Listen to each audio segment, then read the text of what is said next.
Everybody's well, and I hope not too many of you have been too adversely affected by the flooding, but of course we've got sympathy for an awful lot of those who are fighting the battle all the time as the land is so saturated. Please make sure all mobile phones are switched off in the chamber, please, because they interfere with our apparatus. Everybody all right with that? Introductions. I'm County Councillor Ruth Edwards, Chair of the Planning Committee, and to my right... County Councillor Peter Clark, the Vice Chairman. Denzel Turberville, Solicitor. Philip Thomas, Development Services Manager. Craig O'Connor, Head of Planning. Andrew Jones, Development Management Area Manager. Louise Corbett, Housing Strategy. Thank you very much for that, and also to remind you that we are live streaming, although most people and the public are aware of that these days for planning. Apologies for absence, please. Just two apologies, Chair, Councillors Higginson and Evans. Thank you very much, Richard. Declarations of interest, please. County Councillor Anne Webb. An interest in application DC 2017-01335, DM 2019-02051, DM 2020-0023, because I'm a board member of Monmouthshire Housing. Thank you very much. Councillor Clark. Same application as I'm a board member of the subsidiary of Mon Housing Capsule. Right. Thank you.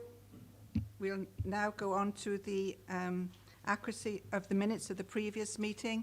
That's just for accuracy. Has anybody got anything they'd like to raise? Councillor Brown.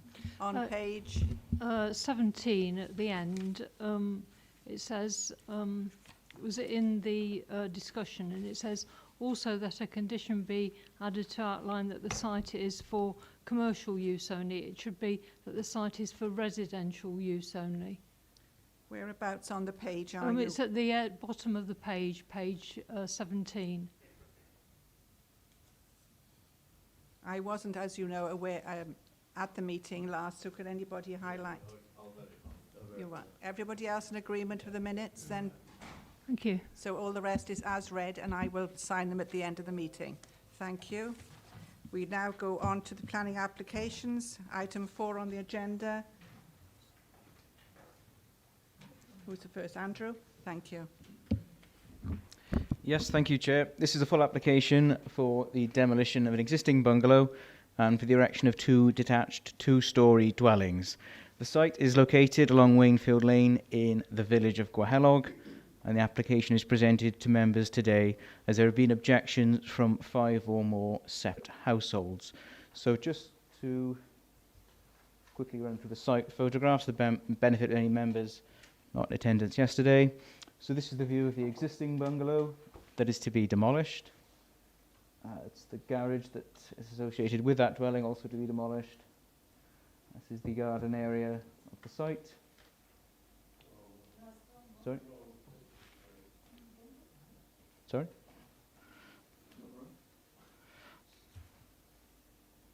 This? Gwahelog? Yes. Is that, could you go back to the plans? That's 00800. Yeah. Okay, just what? No, that's right. That's right. Yeah. Is it? Are they from? Who's questioning? I can't remember the wishing well. Right. What is your problem? In what degree?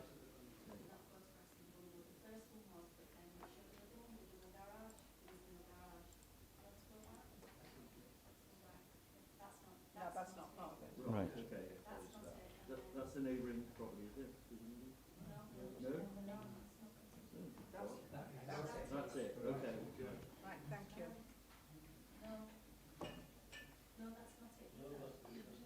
That's the first picture.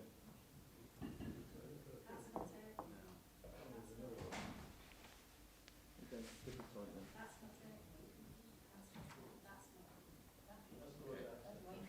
Okay. All right, we'll have to go from the plans then. Okay. Well, Flashing out like in red anyway, isn't it? yeah. So, and the last photograph there was the site entrance.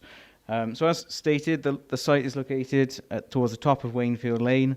as shown on the plan there, edged in red. As you can see on the next slide, the proposed layout would see the proposed dwelling sat almost side to side with a detached garage serving plot 2 set to the front. A new shared vehicle access would be provided at the centre of the site with parking and turning provision as shown on screen. If you just leave it on that slide for now, thank you, Phil. So with regard to detailed considerations, in terms of principle, the settlement of Gwehelog is classed as a minor village, suitable for infill residential development under policy H3 of the local development plan. The policy sets out that in minor villages, planning permission will be granted for minor infill of no more than 1 or 2 dwellings, resulting from the filling in of a small gap between existing dwellings, or residential redevelopment, or conversion to residential or subdivision of large dwellings. And this is subject to detailed planning considerations. In this instance, the existing bungalow is considered to be suitable for replacement. It's not a traditional property or of such architectural merit that it warrants retention. Officers are of the view, therefore, that if the plot was constructed as a replacement dwelling, then the area between Teacuch, the neighbouring property, and the replacement dwelling would be suitable for infill development under policy H3, as it would constitute the filling in of a small gap between existing dwellings. On this basis, it's considered to be counterproductive almost to require the construction of plot 1 prior to plot 2, as this would lead to unnecessary additional noise and disruption during construction works. So therefore, the proposal, subject to the detailed consideration, is considered acceptable in principle and compliant with policy H3. Firstly, with regards to affordable housing, as the site falls below the threshold at which on-site contribution would be required, a financial contribution of £8,491 would be secured by way of Section 106 legal agreement. With regard to visual impact, the replacement dwellings would adopt a simple and traditional design form, finished with render and timber cladding to the external walls. We can just show those. Each house type is similar with a front gable. That's the second plot. There is a mix of house types and finishes within Wainfield Lane, and therefore the proposal would not appear alien or incongruous. It would provide a clear end to residential development on this side of Wainfield Lane.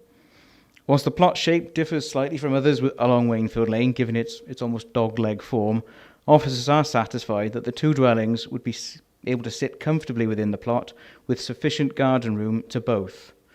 The street seen on screen, as you can see there, shows the dwellings with the neighbouring Teacuch and the appropriate spacing between each property.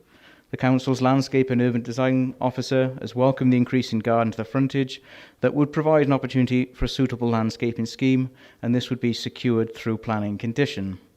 Officers are therefore of the view that the proposal would not be harmful to the visual amenity of the lane and is compliant with relevant policies in the LDP. With regard to local residential amenity impact, no windows would be positioned on the side elevation of plot 2 facing the neighbouring property, and existing mature vegetation along the boundary would also provide screening. Given the distance the dwellings would be set into the plot, it would also not give rise to any privacy issues to the dwellings on the opposite side of Wainfield Lane.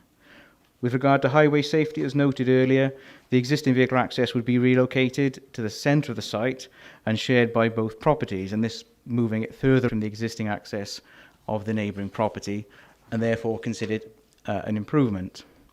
With regards to green infrastructure and landscape, the existing mature boundary hedge screens the view of the new dwellings from the road, and all existing boundary hedges and trees are to be retained, including the translocation of the hedge to infill the existing site access. Additional planting using native species is also proposed, and its implementation and maintenance can be ensured by planning condition.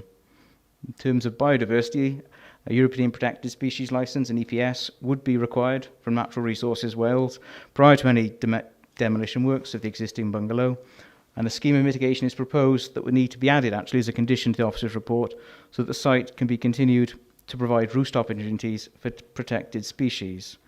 Finally, with regards to drainage, approval would be required from the SAB body of the council prior to development commencing. Therefore, subject to Section 106 agreement to secure the sum of £8,491 towards affordable housing and the conditions set out in the officer's report, The application is presented to members with the recommendation for approval. Thank you, Andrew. I believe that the local member, Councillor Val Smith, wishes to speak.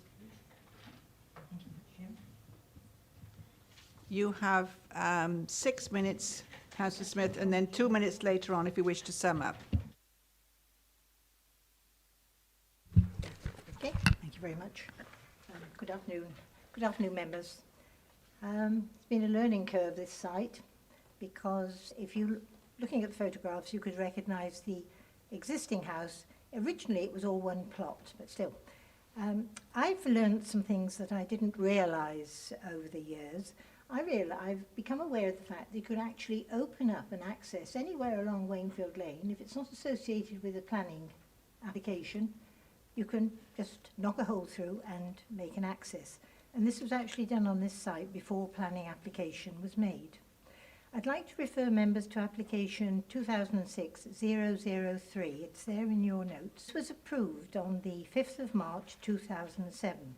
And it was approved after protracted negotiations over the height of the ridge, that it should not intrude and spoil the vista, the rural landscape. So there were a lot of negotiations, and it was agreed that the appropriate height was whatever. So that was in March of that year. Subsequently, application 2007, in 2007-01071, new proposals were approved on the 7th of December of that year. Now, I wrong-footed myself there and others because we didn't take regard to the height of the ridge height, assuming that protracted negotiations on the previous application would ensure that it was an appropriate height for that building. So the existing building at Tikuk went ahead with a higher ridge height than was supported or agreed at that previous one. Now, the bearing on that is that the concern with the ridge height is the impact on the view of the landscape.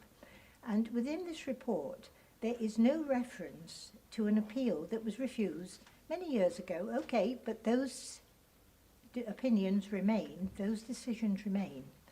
There was an appeal against development of a residence on the land adjacent to what would be the first plot on this new site. And the reasons given for that refusal were visual impact in such an elevated location. So refusal of permission on the adjacent land. And on the other side of the road, and I think you might recall where it is, going up Wainfield Lane on the left-hand side, a corner site was also refused, opposite this site, if you like, diagonally. I cannot see great social, economic, environmental and cultural well-being by squeezing in an additional dwelling on a constrained rural. And I emphasize rural because rural development is very different to urban. Urban areas have those glorious things called main drains. We don't have such in the rural areas. You're reliant on your own personal system or whatever. And so we have a constrained rural site in my estimation. Contribution is £8,491. £8,491 to your social, economic and environmental and cultural well-being of Monmouthshire. Rural development does differ from urban development. If you look at these plots and compared with some that I know in urban areas, they are developed, and rightly so, it's appropriate, but the services are there to support them. The Monmouthshire Landscape Officer comments on the impact of plot 1, the ridge line, the height of that dwelling and the impact, and the planting of trees to disguise it. The design of that building is inappropriate for that site, in my estimation. You've got the issue of foul drainage, which is central to Wainfield Lane development. Those original pots in Wainfield Lane were required to have a half acre to deal with foul water and sewage. Over the years, we've seen increasement after numbers and numbers and numbers of development.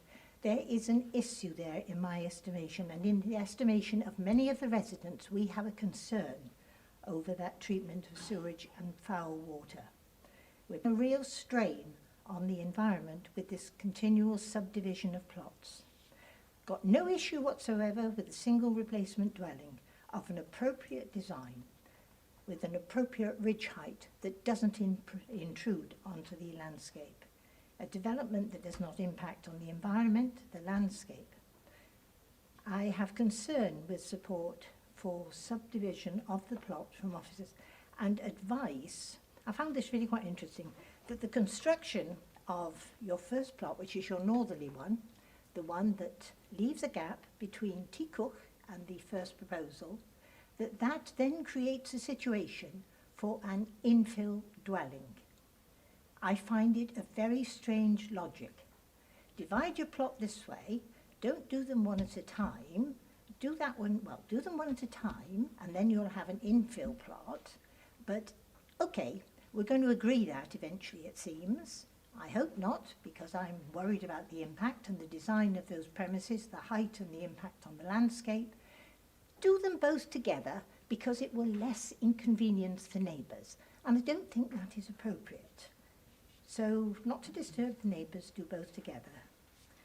I'm uneasy with the logic. It says to me, have another plot, squeeze it in. I don't think it's the right development for this area. When Gwahelog, when that first was developed at Waynfield Lane, you had a vibrant school, you had a pub, you had a really active community, because it is strange to turn up that lane and find suddenly all this development. I would ask members to really, really seriously consider. There's no objection whatsoever to an appropriate designed replacement dwelling. That is right and proper.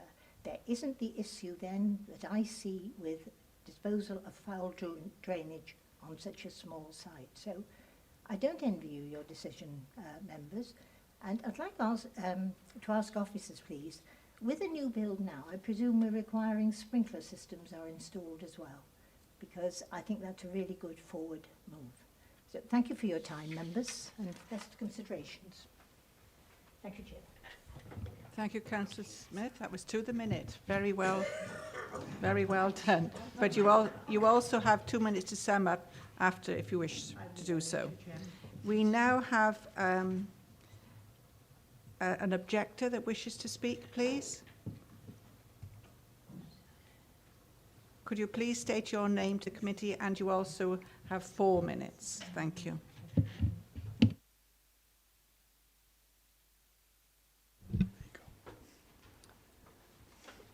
Hello, my name's Tim James. I'm a very nervous resident of Waynfield Lane. I've asked to speak today to oppose this application. This relates to infill and replacement. If you look at the proposal as a whole, the net result is an additional property on the end of the line of properties within Waynfield Lane, and that would extend the ribbon of development on Waynfield Lane, and as such set a precedent. We're presented with plot 2 as the infill plot, but anybody looking at those plans would consider plot 2 to be the replacement plot, because it's the one that the garage and the dwelling together straddle the footprint of the bungalow, the original bungalow. So any reasonable interpretation of those plans would see that as a replacement, and plot 1 as the infill. But that wouldn't be allowed because infill has to be between properties, and we know it wouldn't be allowed because across the road at Oaklands on the end of the lane, a similar request was refused on the grounds that it was an infill development and it extended the ribbon of development on that side of Waynfield Lane. So the only alternative, the only thing the applicant do is describe plot 2 as the replacement plot, so there's a gap in which the replacement, the infill plot can go. I don't think it's a foregone conclusion that a planning application for that as a replacement plot would be granted or should be granted. It's nowhere near the footprint of the original bungalow, and it also extends the ribbon of development on that side of the lane.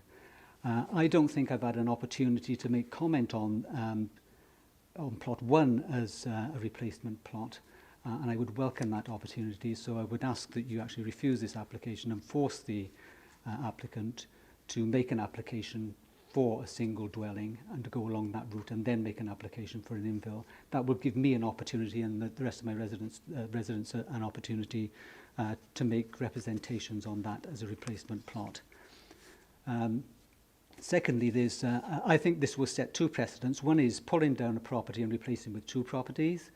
And the other is it would allow the extension of the ribbon of development, the ribbons of development on Wainfield Lane. There are two on either side, and each ribbon has two ends.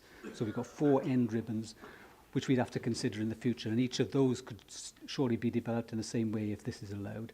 So I think this sets two precedents, which will cause further development on Wainfield Lane. And I estimate, based on the number of plots that are there and just looking at the lie of the landscape, that would be a 50% increase in development over and above infill alone. If you allow this to happen, that will be the net result of it. The development that's happening on Wainfield Lane at the moment is already starting to cause issues as far as drainage is concerned. That's foul drainage and stormwater drainage running onto the roads. I think you have to stop and consider the cumulative effects of allowing a planning on something like this. Density, I think is too dense. The planning officer referenced to 4 other properties. I don't agree with the comments she's made in relation to that, in particular with reference to Tiano, which is a 1/3 of an acre plot with only 1 property on it. And again, I'd like to emphasise the points that Val made about ridge height.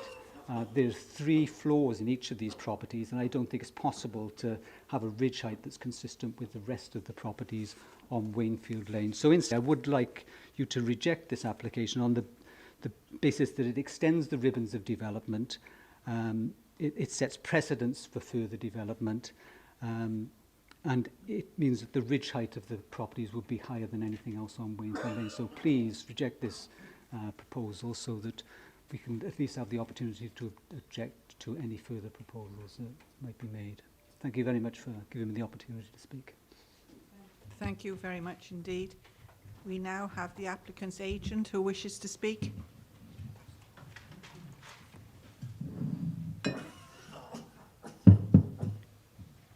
Could you also please state your name, and you have 4 minutes. Thank you.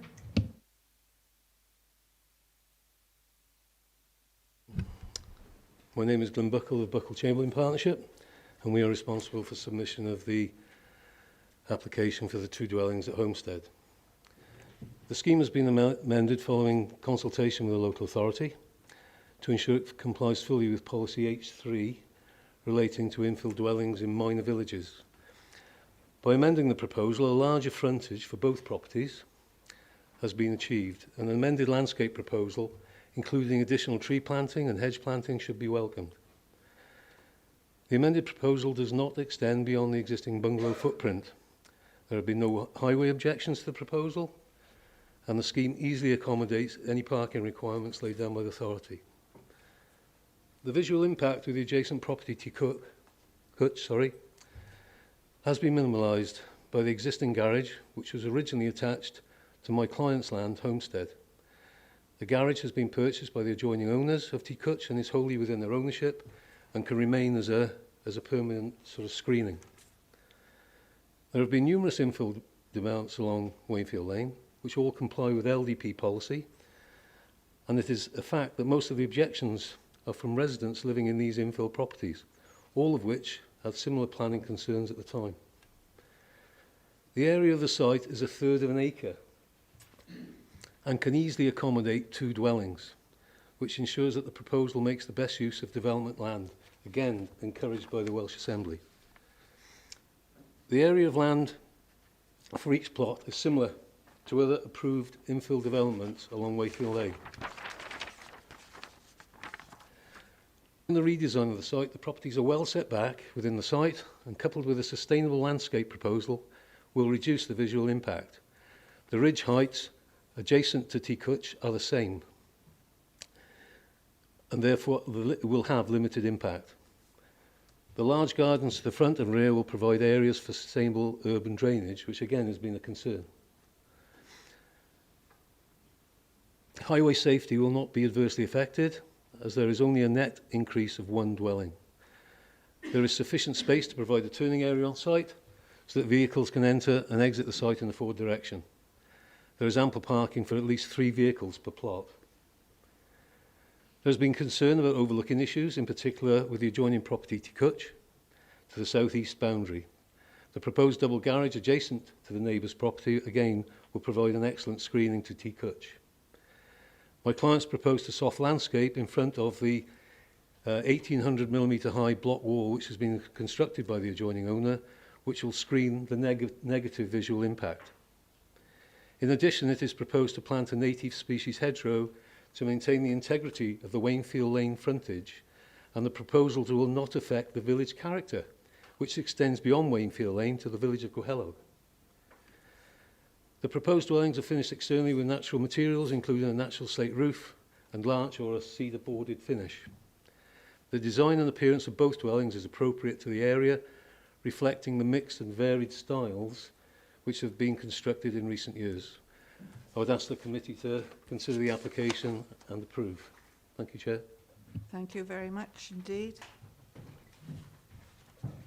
Quite a few members have visited the site several times, not just for this application, but in the past, due to various developments there. So I'd welcome comments now from the committee, please.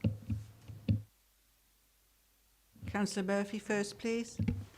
Yes, thank you, Chair. And yes, we all become very familiar with this lane.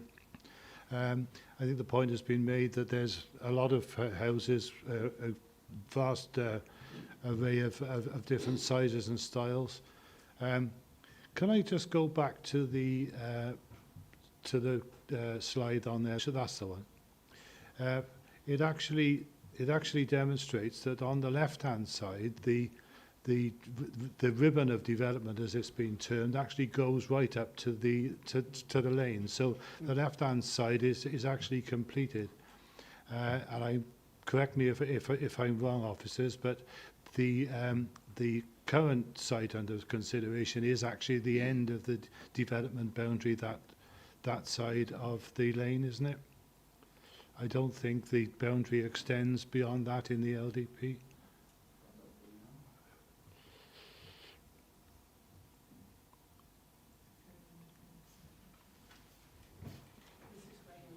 Yeah. Infill development settlements haven't actually got a development boundary, so it's formed by the physical boundary of the site. So if you're looking at the location plan there, yeah, but there wouldn't be any infill beyond that because there's no other dwellings. So it is a natural end to the development that side of the lane, isn't it? yes.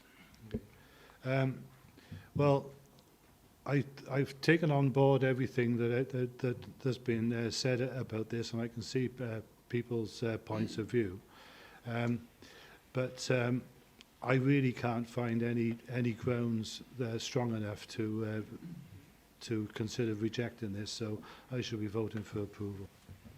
Thank you, Councillor Murphy. Councillor Harris. Thank you, Chair. Yes, that plan there shows the curtilage of the existing dwelling, and therefore the curtilage, if you like, the northern boundary of the curtilage is the end of the Winefield Lane development area. Am I correct on that? Andrew will give you an update. Yeah, the physical boundary, yeah. I think there's a few points I'll come back to on later, but just to apologise. So linked to that was the appeal that was referenced on the adjoining land, which is immediately to the north, the northwest then, right there. Yeah, that site there is outside of the domestic curtilage of this site, and that clearly is within the open countryside. And that was the refused application from 2010 that was cited earlier. So there's a clear difference. So going back to, if that was the existing situation, i.e. the bungalow was there and somehow or other another development was proposed above it to the north and north of it, we'd be looking at that as an infill development any case. Am I right there? Because if I am, then we've got a situation here where we're going to substitute the bungalow for another dwelling and then have an infill in the part of the curtilage that is, if you like, a surplus to requirements to the infill development. In other words, like Councillor Murphy, the plot is certainly big enough, and I can't see a reason why we can't grant this planning permission for the two buildings there. They're within the curtilage. They don't stray outside the village boundary, and I'd be happy if it's being proposed to second it. Thank you, Councillor Harris. Anybody else wish to comment? Councillor Giles Howard, and then I'll have Councillor Eason. Thank you, Chair. I concur with the last speakers. There's one thing I'm not keen on, and that's the position of the double garage in front of plot 2. I know the site's constrained, so in order to deliver the off-street spaces, it's necessary. I think that the pitch looks as though it's like 45 degrees, which I think is excessive, and there's no need for it to be quite as tall as that. So I do wonder if committee minded to approve it, whether it could be conditioned for a revision to that roof line, and also mindful of how it might impact the outlook from Ticuch and from the front windows there, because I fear it would be quite. There are a couple of large trees there at the moment. I guess they would have to be felled to enable the development, but I think that would make it a better proposal. Thank you, Councillor Howard. Councillor Eason. Thank you, Chair. I'd like some information in regard of the current bungalow. I presume it is served by a cesspit. It doesn't go to mains drainage, mains sewers, does it?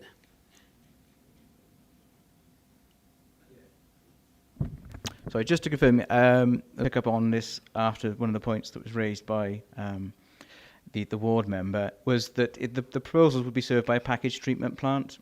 So I was going to suggest it would be appropriate to a condition that a foul drainage system is conditioned.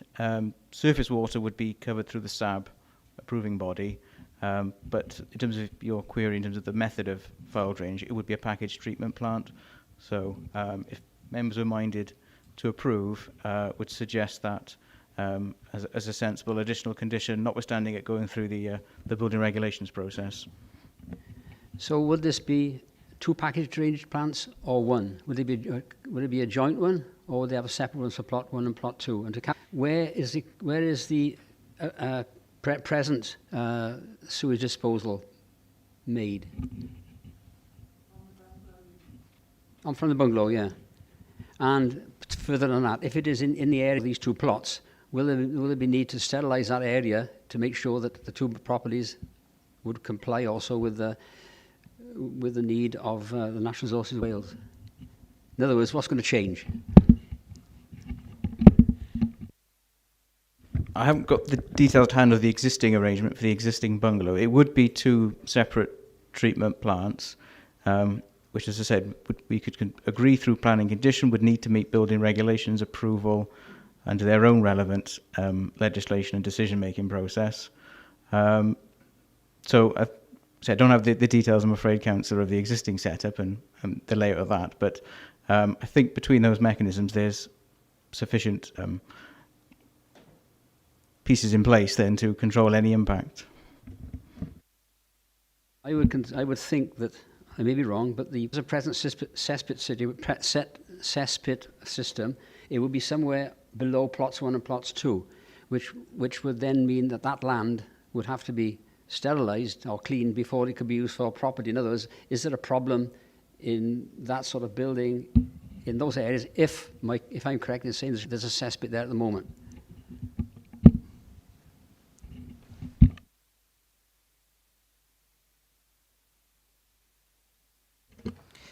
Yes, thank you, Councillor Eason. So, given the age of the building, I would suggest that it would be a septic tank or a cesspit this on site at the moment. This scheme would propose a private package system, so that would be a betterment in terms of drainage solutions in terms of environment, and we could fully condition that for you. So it would be full details would be reviewed and considered. In terms of any of the land being contaminated, that would be fully reviewed by building regs, and there are environmental protections there as well. So I think we are covered on that, and we will be fully covered by condition as well. Councillor Brown. Yes, thank you, Chairman. Could I go back to the slide that shows all the properties nearby? Yeah, that one. Basically, when you look at developments, the idea of DES1 in paragraph 11 says, ensure that existing residential areas characterised by high standards of privacy and spaciousness are protected from overdevelopment and insensitive or inappropriate infilling. We tend to say in this committee that the plot is big enough and therefore you can have, you know, 2 properties on that site as opposed to 1. But if you look at the properties on the other side, it's all basically single dwellings and on the side as well. So the criteria that we should be applying, and we never seem to apply, is basically, is this as spacious as the existing properties in the area or not? And it's just that that what we tend to do is just say, is the plot big enough to have it there? And that's not the actual standard or yardstick that we should be using. And I think that that's a point that we need to bear in mind. Thank you.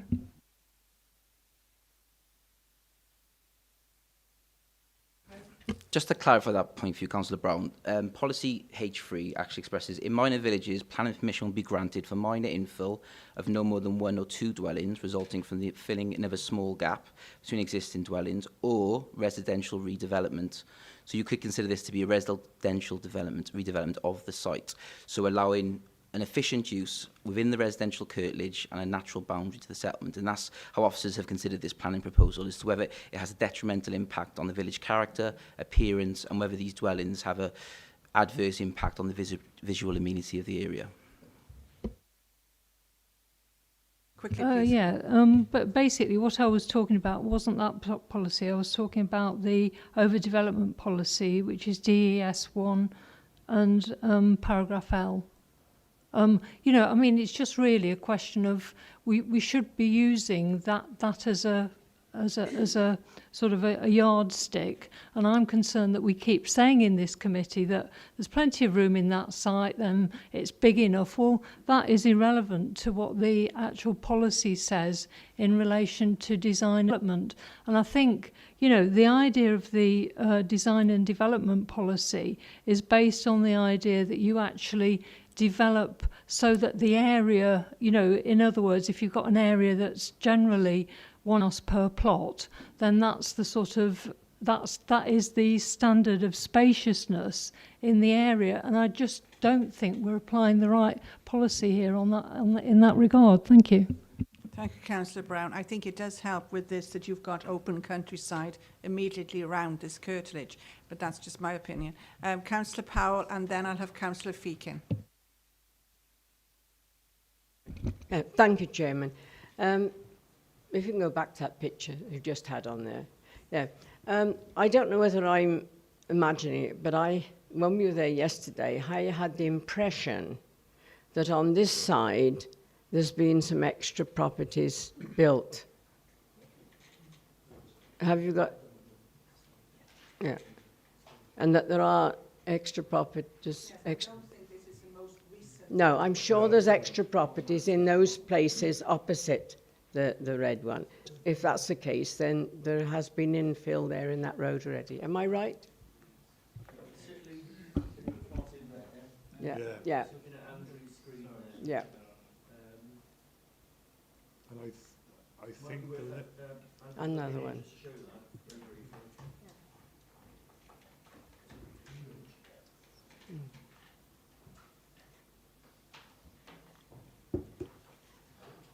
I shouldn't see it on that one. Doesn't like your computer. Ah, yeah. Yeah. Yeah, you can see that, yes. Yeah, there we are. That's the bungalow. These two here, yeah. That's it. Now you can see it there. There's 2 there. That plot. Oh, I see. It's a shame we don't get the up-to-date plans shown, isn't it? There's been lots of them. Lots of them. Yeah. Yes. So, I'm sorry, Chairman, but it's a shame we don't get get actually shown the up-to-date plans. Thank you. I think most of us there at the visit yesterday took all that on board that was on the other side of the lane. I will now take Councillor Feakin, please. Thank you, Chair. I hear very much what Councillor Brown said and the comments she made, and I sympathise with those views very much so, in as much as that when an area has got a certain type of housing, it would be nice in some respects to maintain that type of housing and that same sort of spatial awareness around the houses. But that's on one side of the scales. On the other side, we have to consider the efficient use of land, as Craig said, and we have an obligation regarding density on housing coming down from Welsh Government as well. And so it is always, as always is, balancing up all those factors. And until we have a policy in place which allows us to preserve that type of housing with that type of spatial relationship to their surrounding garden space and green space, which we don't have, and which would almost require a new type of zoning in effect, which may be something we could look at and consider in the next LDP, but certainly at the moment we don't have that, and that would be pushing against what we're being told we have to deliver from Welsh Government. As it is at the moment, this is making a really good, efficient use of land. The houses are pushed back into the plot as opposed to on the road frontage. It's no different than a lot of these developments that happen all across the county. It is sympathetic to the space. There's still very large plots that's there. It's also very honest in its approach, in as much as that if that came forward as a single replacement dwelling, and it would then create this situation for infill. So this is a much more honest approach for making this come together at the same time. And weighing all those up, I'm more than happy to move to recommend the officer, or to move the officer's recommendation for approval. Thank you. Anybody else wish now to comment? I think we've debated this quite long enough. I think Councillor Smith, do you wish to have 2 minutes to sum up? Chairman, can I speak from here, please? Yes, yes. You know, two wrongs don't make a right, Chairman. The problem with development at Tikuk was the height of the building and the impact on the landscape. That was the reason for the ground beyond the site proposed being refused. The impact on the landscape view. This is what we should be treasuring. Okay, so if members are minded that this proposal should go ahead, please look at the design of those properties and bring down the level of the ridge. Look at the height of those buildings and consider other developments, please, down the road. The land that you also looked at on the previous map, that was the corner of Oakbank, that was also refused. But it is the impact on the landscape. We need to look after Monmouthshire. And the aim of Gwahelog Community Council, and myself as well, as amendments and developments have continued down the road, down Wainfield Lane, that the ridges have been subsumed and don't show from the old Raglan Road. Now we're going completely against this if you allow this height. So please, members, have a serious think about the height of these dwellings. And if I may, I remember the first application ever being made in Wainfield Lane at the bottom on the left-hand side, the opposite side, and I remember then the senior planning officer of Monmouth saying to me, but we will never allow development anywhere else, Chair. So thank you very much, members, for seriously considering. Members, please think about the height of those buildings and the impact on the landscape. Thank you. Thank you, Councillor Smith, and we welcome all your knowledge for a long time being the councillor in that area. Also, the garden did appear to be a little raised at the bungalow, at the back of the bungalow. Whether it could be cut in at all, I do not know, because it did seem to be quite raised. I don't know if that is a possibility, if you wanted it reduced in height, and it would bring it lower than the roof line of the neighbouring house. I honestly think it is worth officers and members considering that. You've got a landscape in Monmouthshire preserved. Please think. An appeal was lost on that other piece of ground on that premise. So thank you. Councillor Brown, quickly, please. Yeah, could I, in view of the discussion that's gone on, could I suggest that the chair and the delegated panel look at with officers the idea of whether or not the height needs to be reduced. Because, you know, that's part and parcel of this discussion, you know, obviously as an extra to this particular permission, because that would seem to resolve the issue if that's acceptable. Chair, can I recommend it might be worth taking to a vote in terms of whether, I think there's been two recommendations to approve the application based on the existing height. Obviously, officer's recommendation is that the proposed height is acceptable and in accordance in line with the neighbouring property. If members are minded that they're not happy with the height, then certainly we can do the delegated panel, but I think it's worth to take a vote. Thank you for that, Craig. I believe Councillor Murphy moved approval as it stands in front of us at the moment, and I believe it was seconded also by Councillor Harris and also by Councillor Feechan. Could I have show of hands for approval as it is at the moment, please?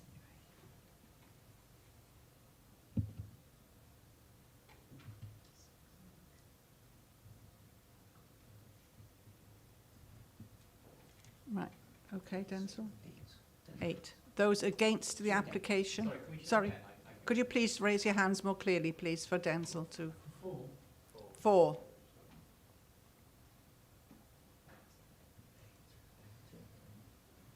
Those against the application?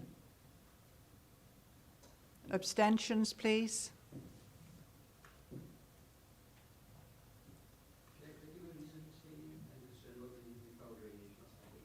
Right, thank you. It's carried, isn't it, Denzel? Right, can say that it's been carried as the application now. Craig? Can I just clarify the big condition with regards to foul drainage?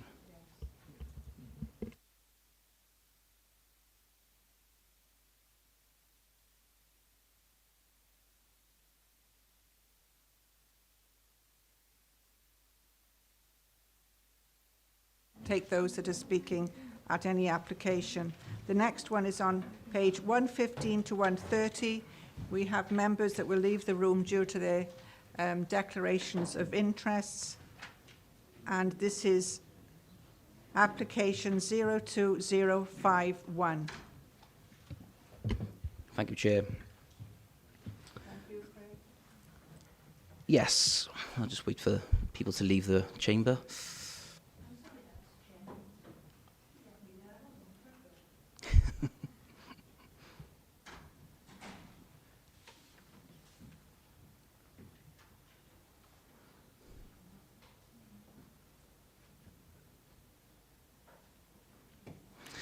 Thank you. Yes, this is an application at land at Wern-Gifford in Pandy, in Abergavenny. It's for the construction of 20 affordable housing units, landscaping and associated works.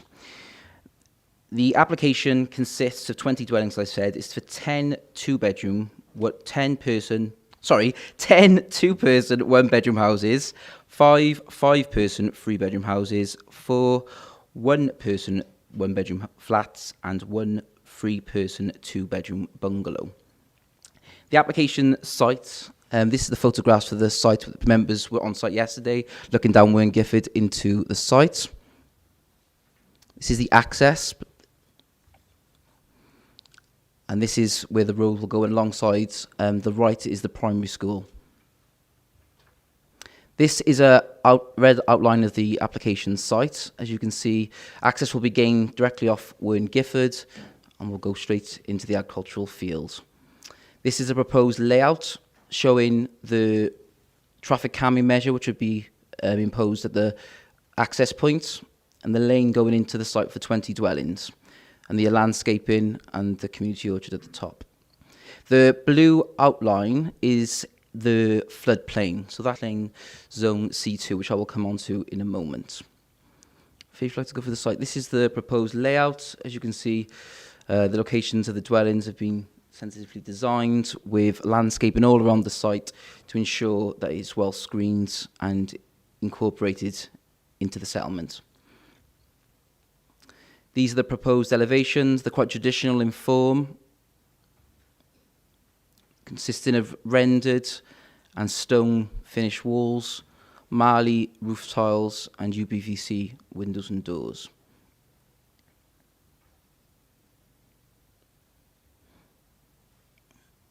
And here's the bungalow on the site. If you'd like to go back to the location, the site plan, sorry. The previous one. Yeah, that one. So if you have members, if you look at the blue hatching, that is the area of C2 flood zone. Can every member see that? So all of the proposed buildings are outside of that flood zone. However, the flood zone does cross the access point. So Natural Resources Wales have been in communication with regards to this development and have outlined that emergency services would be able to access the site in the event of a flood. There's also safe refuge to the fields to the west as well. But all of the properties are outside of that flood zone. Planning officers are recommending approval of this application subject to Natural Resources Wales reviewing the modelling and reviewing the impacts of flooding are in accordance with Technical Advice Note 15. As I've outlined in my email, you'll be aware of Natural Resources Wales comments, and we would delegate this to the delegated panel to review those comments when they come in. So members are being asked to approve subject to that flood modelling being reviewed. The reason why it's with you today is due to grant funding with the Welsh Government to enable this development to come forward. Otherwise, I would have preferred to have brought that flood modelling to you at the same time. However, as long as we ensure that the flood modelling is accurate and this is confirmed by the delegated panel, I think this is an appropriate way to deal with it. And members are fully aware that all of the buildings are outside of that floodplain. In terms of the planning application, we feel the design and the character and appearance of the buildings are appropriate for the village, and the access highways have not made any objections to the proposals and consider the proposed development to be acceptable. There have been some objections to the development from the Community Council in relation to the existing infrastructure in the area, the drainage infrastructure. We have consulted with Welsh Water, and they have come back to outline the capacity in the area is acceptable, and the proposed development wouldn't have an unacceptable impact on the drainage infrastructure. There are concerns with regards to the quality of the infrastructure. However, this is a matter that Welsh Water we need to work with the Community Council on, and I have been in contact with the Community Council, and I know they're arranging a meeting with them to discuss the infrastructure within that area. But there isn't a reason to sustain an objection based on those grounds. There are also concerns with regards to the amount of affordable housing which is being presented, and whether this outlines a balanced community. Given the need in the area, and I'm sure Louise would be able to highlight this issue, and as outlined in the report, there is a need for affordable housing in our rural locations, and this is providing that need and ensuring that we have got the right development in the right areas. This site is allocated as a 60-40 affordable housing site within the LDP, and all the development is within the development boundary as outlined in the LDP. So officers are recommending approval with the conditions outlined within the report. Thank you, Craig. It's normal for the local member to speak first, but he has elected to speak after the two speakers. First of all, we've got someone speaking from the Community Council. You have 4 minutes. Please state your name in 4 minutes. Thank you.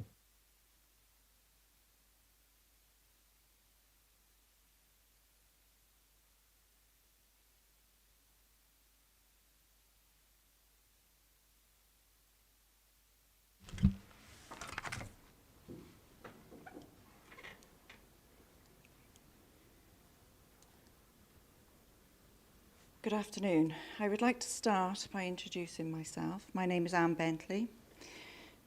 I'm a member of Crickhorny Community Council. I live and work locally. I live on Woon Gifford, and my occupation is Head of Strategic Resourcing for the Local Health Board. I thank Madam Chair and the Planning Committee for the opportunity to speak this afternoon representing Crickhorny Community Council. This afternoon, I'd like to bring out two main points from prior communications, as committee members will note from the extensive documentation sent to you by the Community Council in advance of the meeting. The first point I'd like to raise is the sewerage system issues already referred to. Firstly, I'd like to clarify the sewerage issue reported by the Community Council is not with the sewerage plant, but with the main sewerage pipe that runs through the village. The current sewage system was built in the mid-60s to support 25 houses plus the future development of Owen Gifford of 100 plus dwellings. The system is now servicing in excess of 250 dwellings, along with 3 public houses and 3 caravan camping sites across the 2 villages. Over a significant number of years, and even in recent weeks, local residents in the village have experienced sewage coming up through the drains on their properties and within dwellings up through the toilets. You will have noted from the paperwork submitted by the Community Council the feedback we received from Cymru Welsh Water in respect of the hydraulic modelling assessment of the public sewage system within the villages of Pandy and Langfey, Hangel, Cacorney, undertaken in 2013. And these were that the 150mm diameter gravity foul sewage pipe in Pandy is hydraulically overloaded. It is important to note that there have been 3 housing developments granted since this assessment was undertaken, and additional infill of dwellings despite this finding. The hydraulic modelling assessment confirmed the amount of stormwater storm flows entering the bottom end of the catchment exceeds the design capacity of the sewers in this area in times of heavy rainfall. And it should therefore be of no surprise to the committee that during recent storms, the pipework once again did not cope. It is further mentioned that there were a number of sections that had route ingress which required scheduled maintenance on a regular basis and patch lining, and it also mentioned that there was a lot of surface water entering the public sewer system upstream of the public house. Cymru Welsh Water informed us at this time they were looking to include further investigation work in their PR14 submission to their industry regulator. You have less than 1 minute, I hasten you to add. Oh gosh, Thank you. okay. Having reviewed this document, there's nothing specific included in this area for the general statement, and we've had no feedback on CCT investigations. Having reviewed Health and Safety Executive website, there are some clear health problems from exposure to excrement, and it is a major source of harmful microorganisms. The second point is important to raise is in relation to Monmouthshire Council adopted Local Development Plan 2011 to 2021. Firstly, I'd like to draw the attention of the committee is the policy H7, affordable housing, rural exceptions. The proposal it states that the proposal would have no significant adverse impact on the village form and character in its surrounding landscape or create additional traffic or access problems. Secondly, EP1, amenity and environmental. EP2, protection of water sources and water environment. You have well over your 4 minutes, I'm afraid. If you could quickly wind up, please. Okay. The Community Council feel the development is in breach of these specified policies within the current local development plan.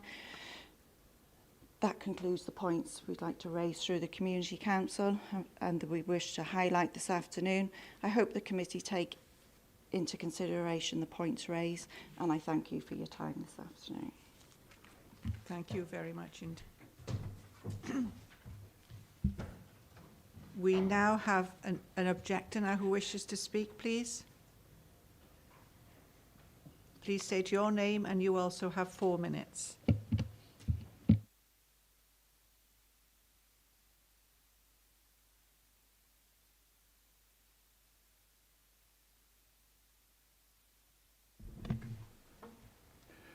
My name is Brian Griffiths. Madam Chairman, Planning Committee officers, I've been asked to attend as a representative of the local residents to present their concerns. This is not an attempt to present a NIMBY objection to the buildings of affordable homes. In fact, I fully support it, as I and others have children and grandchildren who have grown up in the area and attended the local school, and having to move outside the area to find affordable homes, such as going to Blenavon, Brynmawr, etc. However, before planning is approved, there is a need to resolve the following issues. Traffic problems. At a meeting with the Community Council, the developer stated that road access to the development assessment was based on a computer-generated model, which informed them the traffic volume would not present a problem. This brings back the old allergy, rubbish in, rubbish out.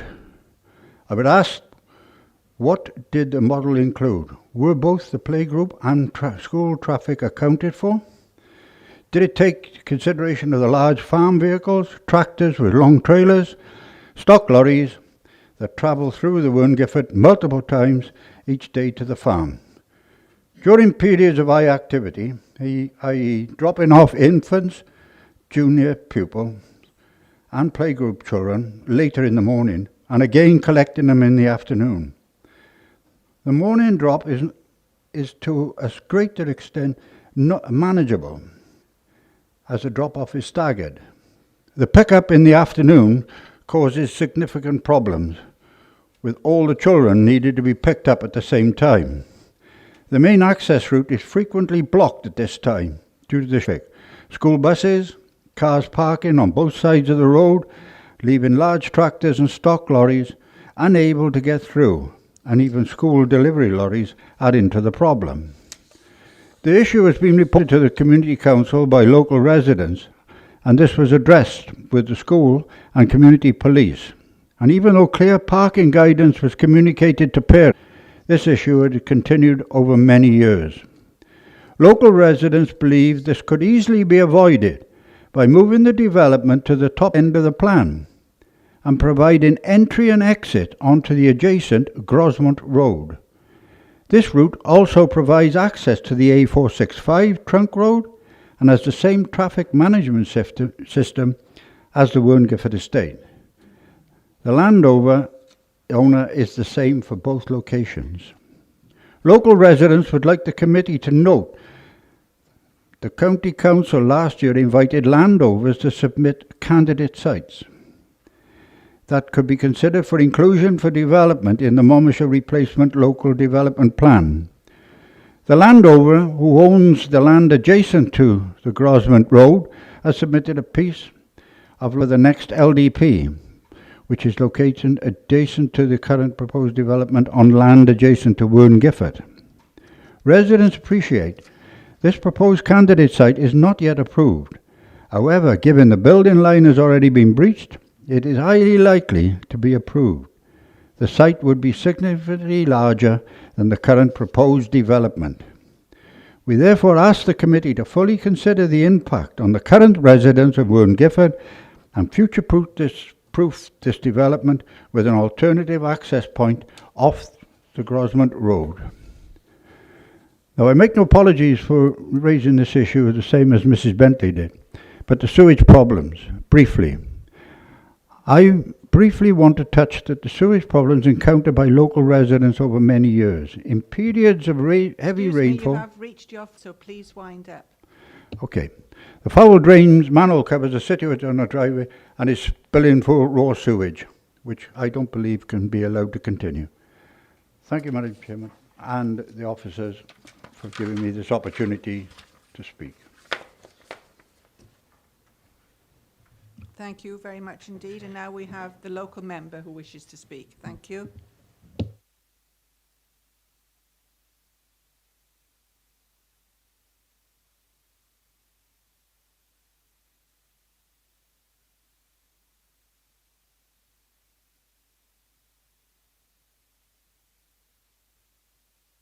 As local member, you have 6 minutes and then 2 minutes to sum up after discussion if you so wish. Thank you. Thank you, Chair.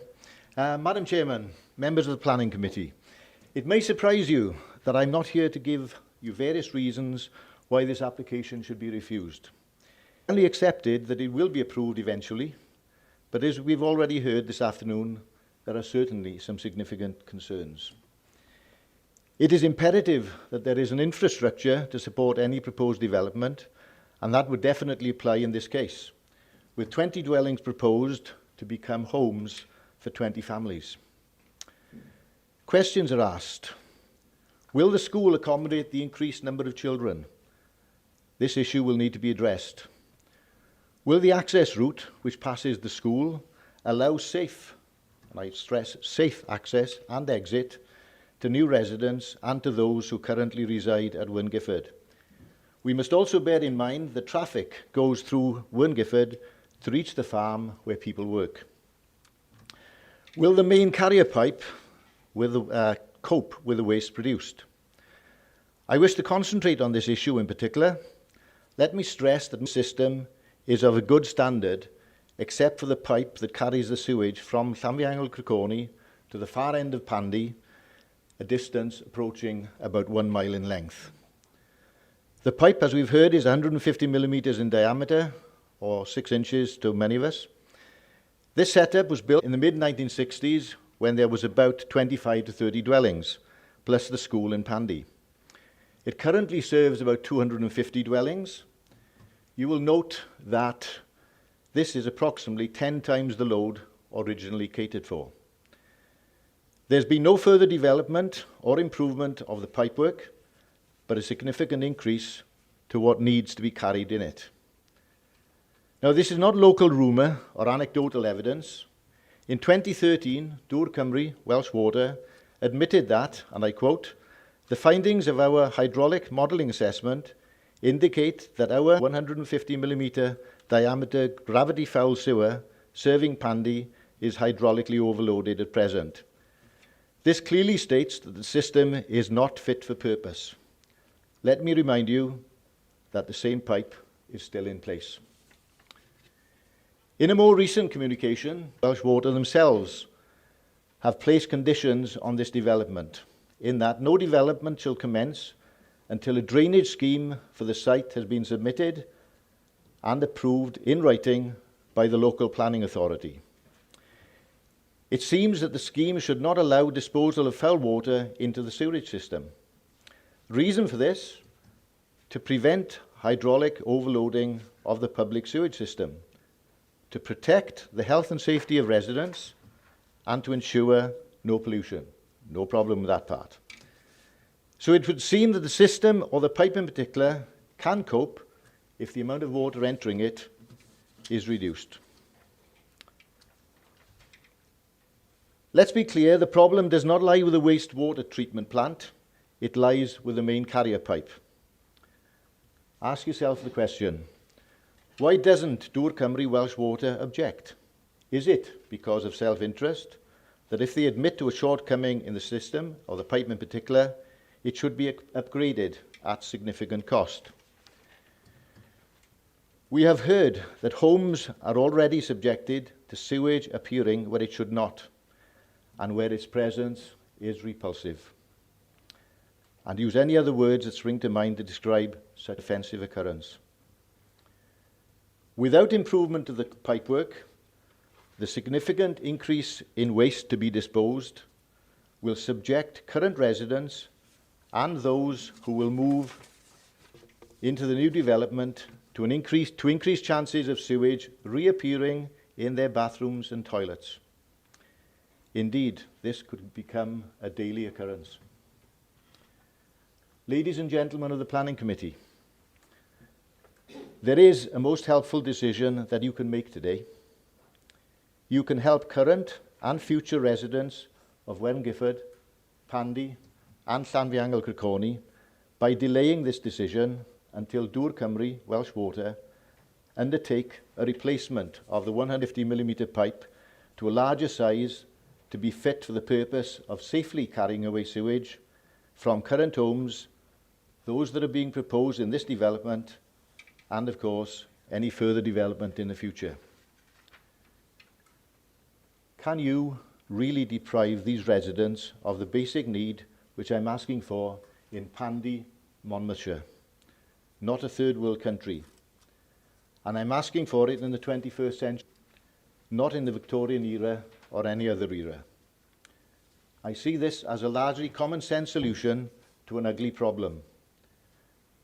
Members of the Planning Committee, I ask for your agreement. Thank you. Thank you very much indeed, Councillor Jones. I believe we now have Francesca Sanders to speak.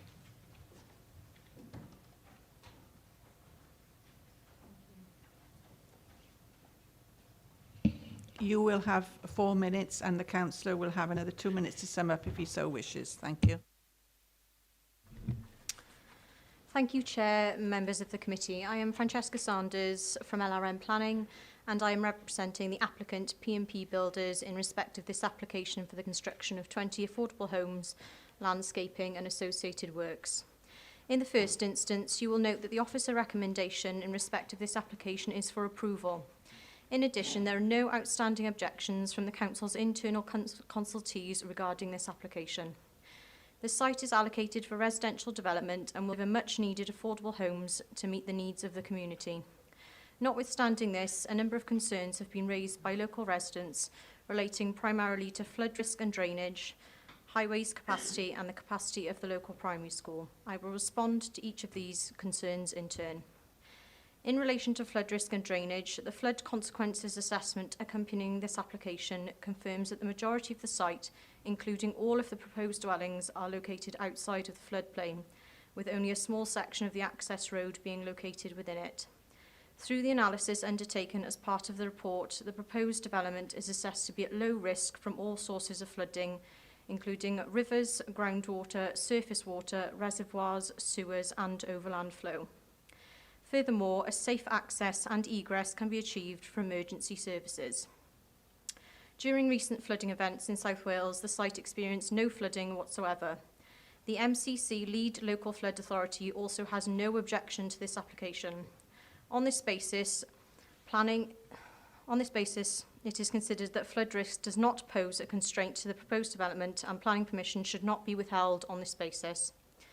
In addition, in relation to drainage, Welsh Water have confirmed that there is sufficient capacity in the vicinity of the site to accommodate the proposed development. The issues local residents have historically experienced in Wern Gifford were as a result of blockages in the existing system, and Welsh Water are currently working to resolve these blockages. These issues are unrelated to the proposal and will not be exacerbated by the proposed development, and again are not a reason to delay the determination of this application or withhold planning permission. With regards to access and highways, we are aware that local residents are concerned that the proposed development will lead to additional traffic which they feel will overload the system. The transport statement accompanying this application confirms that the proposed development will have minimal impact on the local highway network and there is sufficient capacity in the vicinity of the site to accommodate the proposal. The methodology used to undertake this survey was agreed and has been verified by the local authority's highways department and is therefore considered to be robust. In relation to primary school capacity, contrary to the comments received from local residents, there is sufficient capacity at the primary school adjacent to the site to accommodate four pupils, which could arise from the proposed development. There is also additional capacity at another primary school within an acceptable distance of the site. In terms of the design of the proposal, the dwellings will comprise high-quality materials and are of a scale and form that reflects the existing properties in the village. In addition, a comprehensive SUDS landscaping and green infrastructure scheme is proposed, whereby existing boundary vegetation will be supplemented with new structure planting and swale features incorporated into the scheme to provide new habitat creation. New areas of meadow will also be created to the north and south of the site to achieve a net gain in terms of biodiversity. In summary, the application seeks to provide much-needed affordable housing in Wern Gifford on a site which is allocated in the current local development plan. The proposal is entirely consistent with the relevant policy Wales and the Monmouthshire Local Development Plan, and no outstanding objections have been received by any of the Council's internal consultees. In addition, the proposal is not considered to give rise to any adverse impacts in respect of highways, drainage or flood risk.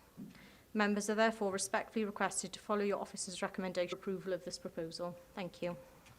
Thank you very much indeed. Very close to your 4 minutes, so you did well. Right, thank you.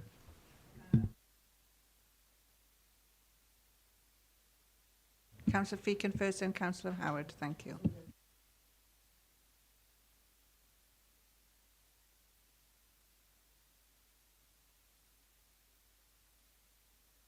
Feakin, please. Thank you, Chair. We need affordable housing. Of course, we need affordable housing. I note the officer's comments at the very start of this application were that this is maybe coming to us a little bit sooner than we would have liked, in light of waiting for, in light of government funding coming down to help pay for the scheme. So there is a little bit of nervousness in my mind about are we making the right decisions right at this moment in time. Is there a little bit more information that we should have in hand before we make those decisions?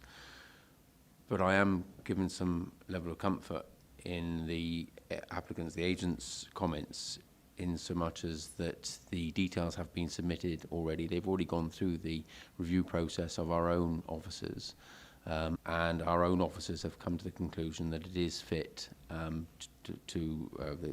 the recommendation is for approval, subject to NRW's final sign-off, which obviously could go through the delegation panel. In regards to alternative access points, that isn't what's before us now, so I can't comment on that.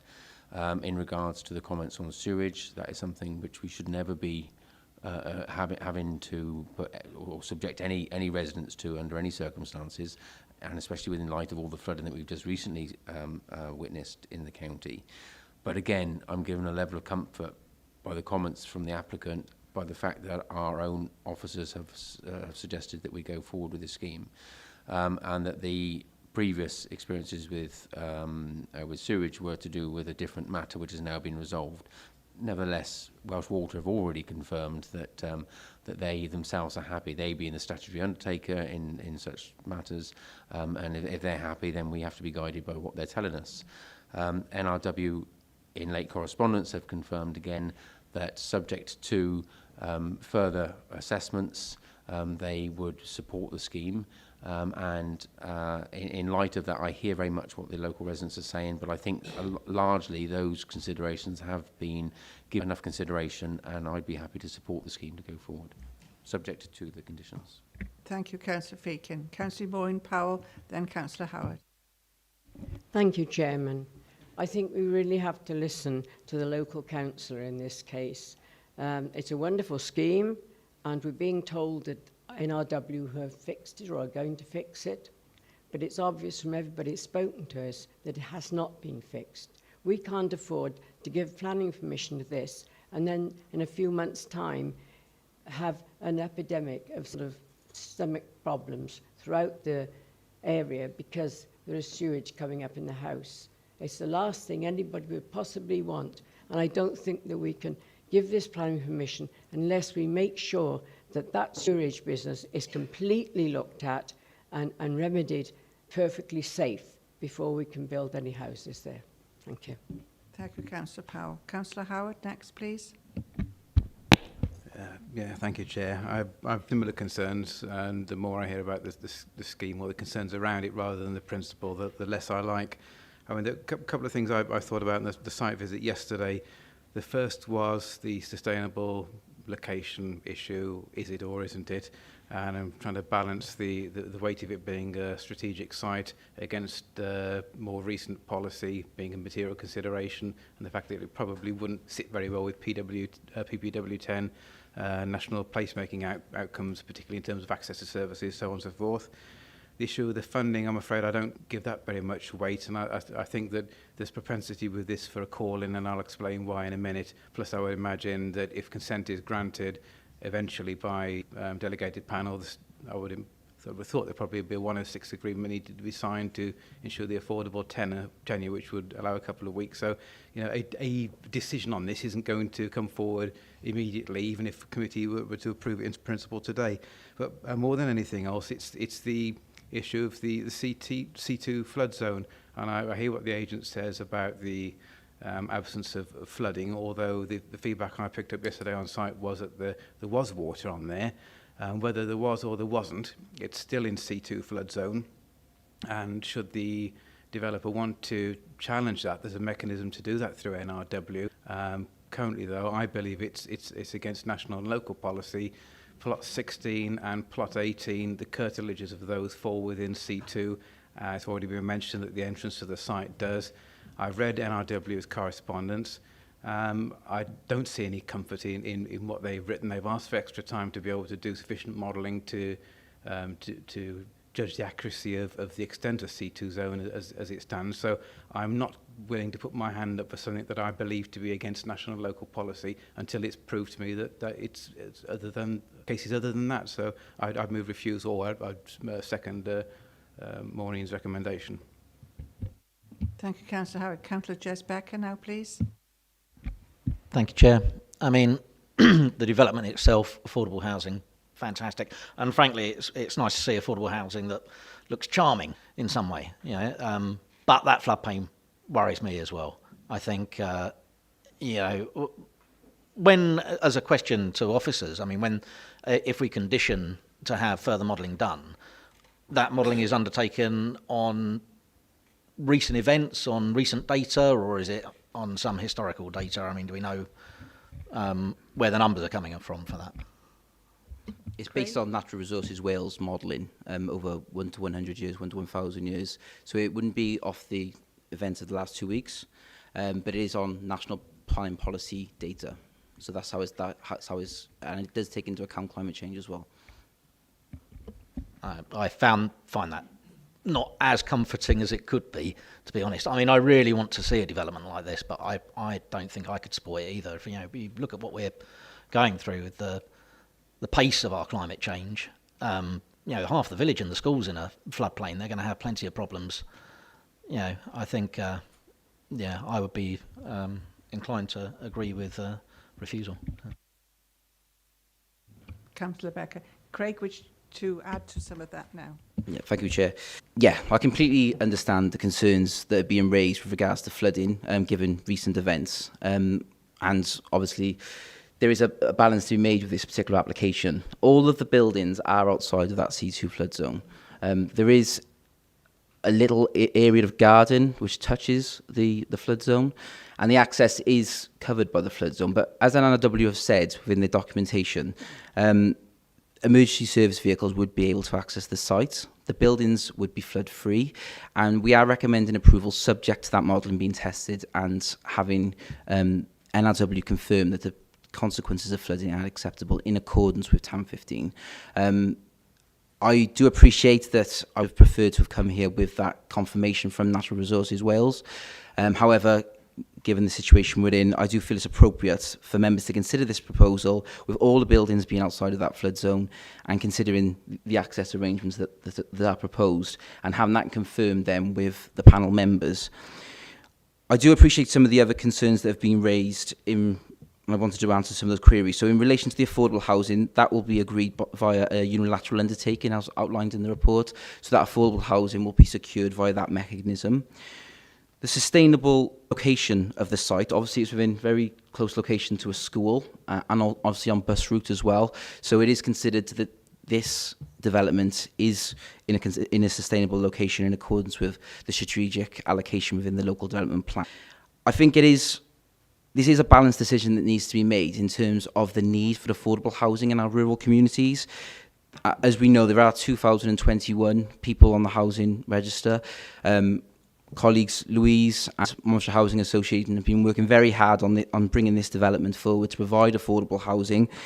And I think, well, this development is going to deliver on that, knowing that those houses are outside of the floodplain as well.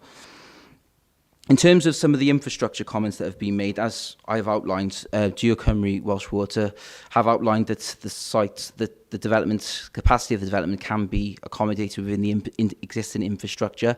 And I certainly think there are some conversations that need to be had in terms of the quality of that infrastructure and ensure that it is fit for purpose. But that is a matter for the statutory undertaker. There isn't a substantive reason to refuse this planning application based on the existing infrastructure at the site, particularly given that statutory undertaker, as outlined, that the capacity is acceptable and can accept the domestic discharge from this. In addition, in relation to service water, that wouldn't go into the existing infrastructure. That would be dealt with via a sustainable urban drainage system, and that would be signed off by the SAB as well. So this will be fully SAB compliant. In terms of one of the other comments with regards to the school capacity, given this is a 100% affordable housing scheme, the council would have to absorb that. Affordable housing is prioritised within that, so the education authority would have to take that additional capacity on board as part of the priorities within this council.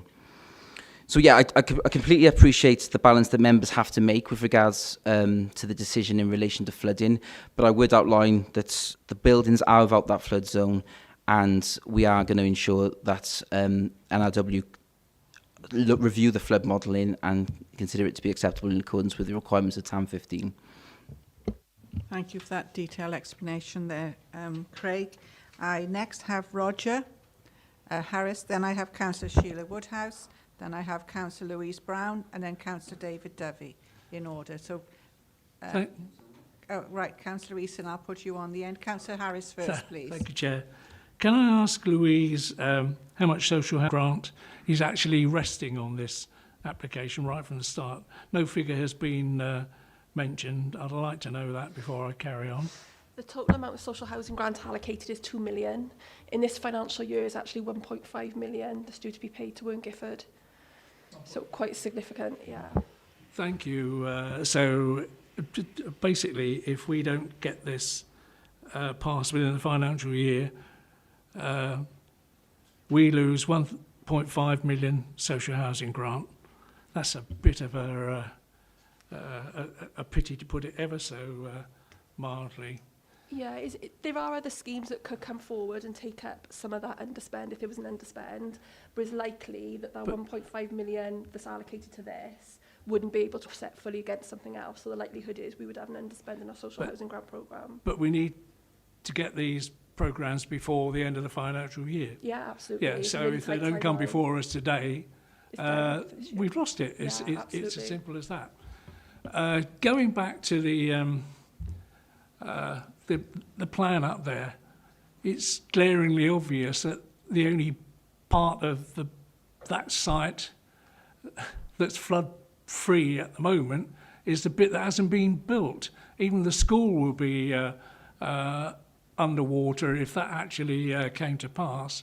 And it actually did come to pass in all the unprecedented weather that we've had so far. So I think we need to keep that in mind.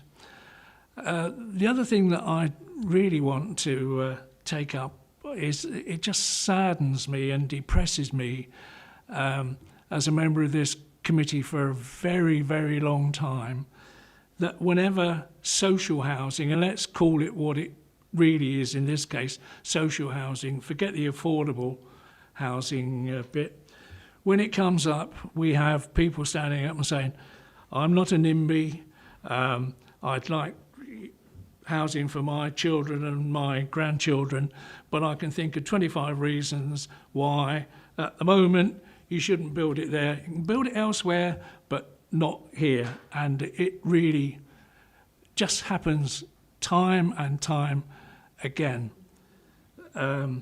We've been told here that Welsh Water can cope with this. But we're saying we're not going to take any notice of you because we are told that there are sewage problems around at the moment, and I cannot understand, if that is the case, why the residents aren't screaming and shouting to environmental health to actually point this out and even taking it further. What I'm saying basically is, I think it's very sad that we've heard that there are some members of this committee that are concerned that we shouldn't go ahead with this site. And I've mentioned two jolly good reasons why we should. One is we're going to lose £1.5 million. Two is that we've got a waiting list of 2,000 families, and I think it would be quite disgraceful if we don't. And the third one is, this is in the LDP as an allocated site. I can't think of any more reasons why we can even think about turning round and turning this down, and I'll be terribly disappointed if we do so. Thank you, Councillor Harris. As you say, you've been here a very long time. Councillor Sheila Woodhouse. Thank you, Chairman. I think the recommendation by the local member was very sensible, that we delay this decision until Dŵr Cymru have looked at the issues. We've heard quite clearly there are issues, and I could not support it. And if I thought that, and we heard yesterday from local residents also that they have problems with the drainage, And I think this does need to be investigated before I could support it. Thank you, Councillor Woodhouse. Are we able to delay it due to the funding? That is the one crucial question. Craig? I want to come back in terms of the Dear Cymru Welsh Water. They've come back and not objected to the application on capacity grounds. And I can stress that in terms of a statutory undertaker expressing that to the planning authority, that there isn't a reason, a valid planning reason, why we would be able to refuse it on the existing infrastructure concerns. So in terms of that deferral for that point, I don't think there is a need for members to defer it. I think, well, if you're not satisfied with the infrastructure, I think that is a matter that Welsh Water needs to work with the local community on, ensure that the infrastructure is fit for purpose. But they are outlining as part of this planning application that they can take that additional capacity and the existing infrastructure is fit for purpose. That drainage scheme will also be conditioned as part of this development. Therefore, they will have to review that drainage scheme and accept it. So we will be working with Welsh Water to ensure the infrastructure is correct. Thank you. Thank you very much, Craig. I now have Councillor Brown, then Councillor Dovey, Councillor Tony Eason, Councillor Howard and Councillor Jez Becker. Thank you.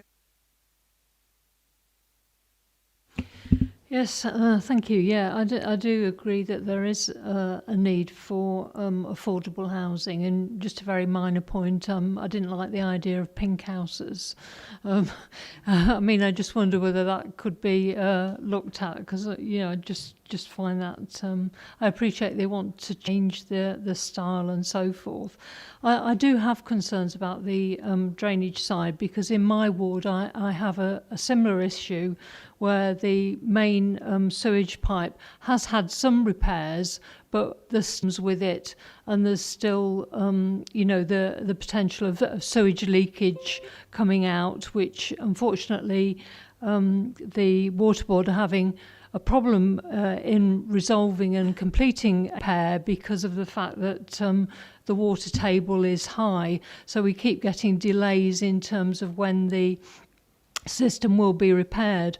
But I do understand that if there is capacity, and I find it very odd that in this situation they've said there isn't capacity and then they've said there is somehow, that unfortunately that I understand from the Water Board that you can't actually refuse an application if there is actually capacity in the pipe. But I mean, that seems ridiculous to me, in the sense that if the pipe needs repairing and it isn't fit for purpose, then you just add extra houses onto it, which makes the system even worse. And I'm just wondering whether there is, because of the funding situation, whether it's possible to actually put a pre-commencement condition on it in terms of looking at this sewage issue. And by doing, you would then get over the problem about it having to be approved within the financial year, but you would also then stress the need for this, for the applicant, the social landlord, to sort this out with the Water Board so that there is capacity, and hopefully, or if it's not capacity, that the pipe is repaired if it's blockages, you know, so that will not only improve things for the existing residents, but also for any further development. And I would suggest that will be the best way as a solution round this problem, you know, without actually delaying the application. I just wondered if you could say that. If you say you can't do that, then at least there should be an informative. Thank you. Councillor Dovey next, please.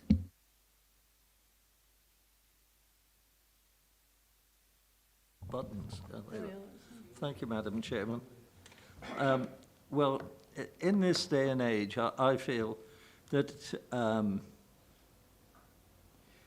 residents, existing residents and potential new ones, should be automatically entitled to an adequate supply of water and a proper service drainage facility. this plainly is not so here. And I cannot support this application, which may well make the existing situation, if it goes through, even worse. I understand what Roger has said about the funding and the implication of that goes with that.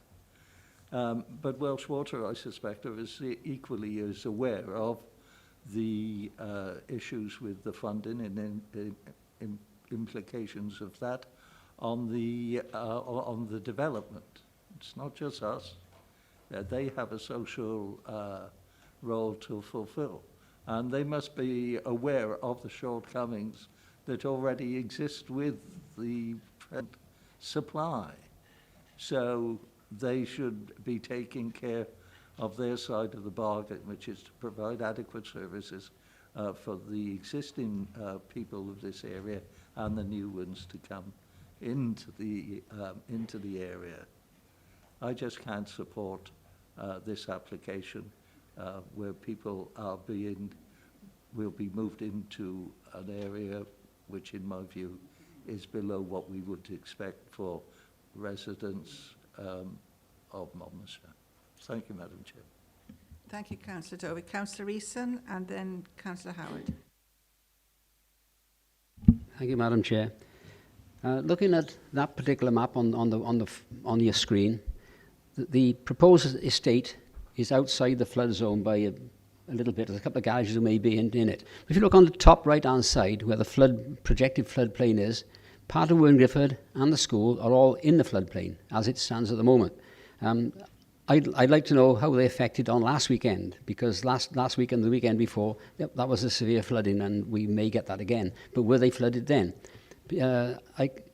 Properties in my street were flooded, and we know they're going to be flooded at certain times. But have those houses in Wern ever been flooded? Because they were built, plus a school, in what I consider to be the NRW's view that it's a floodplain. Regarding development, we're talking about 40 individuals who need homes. And I'm aware of the good homes that this particular builder produces. They produce 25 in my ward, and they are excellent. They are ecology favourable, everything like that. So in terms of the need for affordable housing, and the fact we've got in some respects, a bit of a blackmail, we should have had this put before us before, so that we could have had time to really consider the next stage, because there is concerns about the sewerage, and that needs to be addressed, has needed to be addressed in the past. I support this because we need the affordable housing. We need the 10 couples to have somewhere to live. We need the 4 individuals to have somewhere to live, and some families as well. So I support this, but I am concerned that we need proper modelling that I think will determine the full movement of this. Am I correct, Craig? In relation to flooding, yes. Yeah, okay. Thank you. Have you finished, Councillor Eason? Yes, sorry. Thank you. Councillor Giles Howard and then Councillor Matt Feakin. Thank you, Chair. I just want to touch on a couple of points that Councillor... After Councillor Feakin, sorry, Councillor Howard, this will be the end of any more debate, I think. I think we've all had plenty of time to debate and bring enough questions on this, and I think the officers have been very patient and very forthcoming with their answers. Thank you. Yeah, thank you, Chair. Just a couple of brief points. We heard about the social housing grant, and it would be a great shame if part of that were lost, although I'm relieved to hear that it could go towards other schemes, but ultimately it isn't material to us. The need is material, the funding isn't, and I'm not going to be bribed into making an unsatisfactory decision because of that. And I always think decide in haste and repent at leisure. But I also worry that because it didn't flood or didn't flood severely last week, we're making a judgment then that it can't possibly be in the C2 zone. And because of that, when I don't know anything about the modelling of the river basin in that area, maybe the circumstances were around the Hondie and its tributaries were peculiar last week, so it wouldn't have flooded. I don't know, but I'm not an expert. None of us are. And it's still in the C2 zone, or part of the site is. And I really don't think we should be making something that's clearly against national policy, and the letter from NRW does state that they want further time to decide that the events of a flood can be managed to an acceptable level. We don't know that. I don't want to move refusal. I'd be happy for it to be deferred, because I don't have an issue with the principle of the scheme. I just want certainty from NRW that they've had time to look at the information that it's a safe place to be developed. But in the meantime, I'm not going to support it. So, I mean, if you want a motion to defer, I'm happy to move that until we get that confirmation from NRW. But I'm not going to put my hand up for it at the moment. Thank you, Councillor Howard. Councillor Matt Feakin, and that's the end of questions, I'm afraid. I'm sorry, we've had enough debate, I think, and raised an awful lot of issues. Thank you. I just want to, obviously, Councillor Giles, I completely appreciate what you're saying in terms of NRW's response and you wanting to see the modelling. However, I don't think I would do my duty as head of planning not to present this case to you with regards to the fact that it is delivering affordable housing. We're asking for approval subject to this flood modelling being reviewed by Natural Resources Wales and the development being in accordance with Technical Advice Note 15. So we'll be in accordance with National Planning Policy. And we're asking the Planning Committee to delegate that to the delegate panel members to make that final decision in holistic view with the officers and NRW. So we're asking the Planning Committee to approve the application subject to Natural Resources Wales finding the consequences of flooding unacceptable in accordance with TAM 15 and giving that power to delegated panel members to make that final decision with Planning Committee's backing as part of this development. With regards to the drainage condition which Councillor Brown outlined, Welsh Water did say, as a statutory undertaker, no problems are envisaged with the wastewater treatment works for the treatment of domestic discharges from this site. And the condition that would be added would outline that a full drainage scheme would have to be developed, which would have to be agreed with Welsh Water, Dŵr Cymru. So, in terms of statutory undertaker, they have outlined to us as a planning authority that they could take the capacity and infrastructure is fit for purpose, and that there isn't a reason to refuse the planning application on those grounds.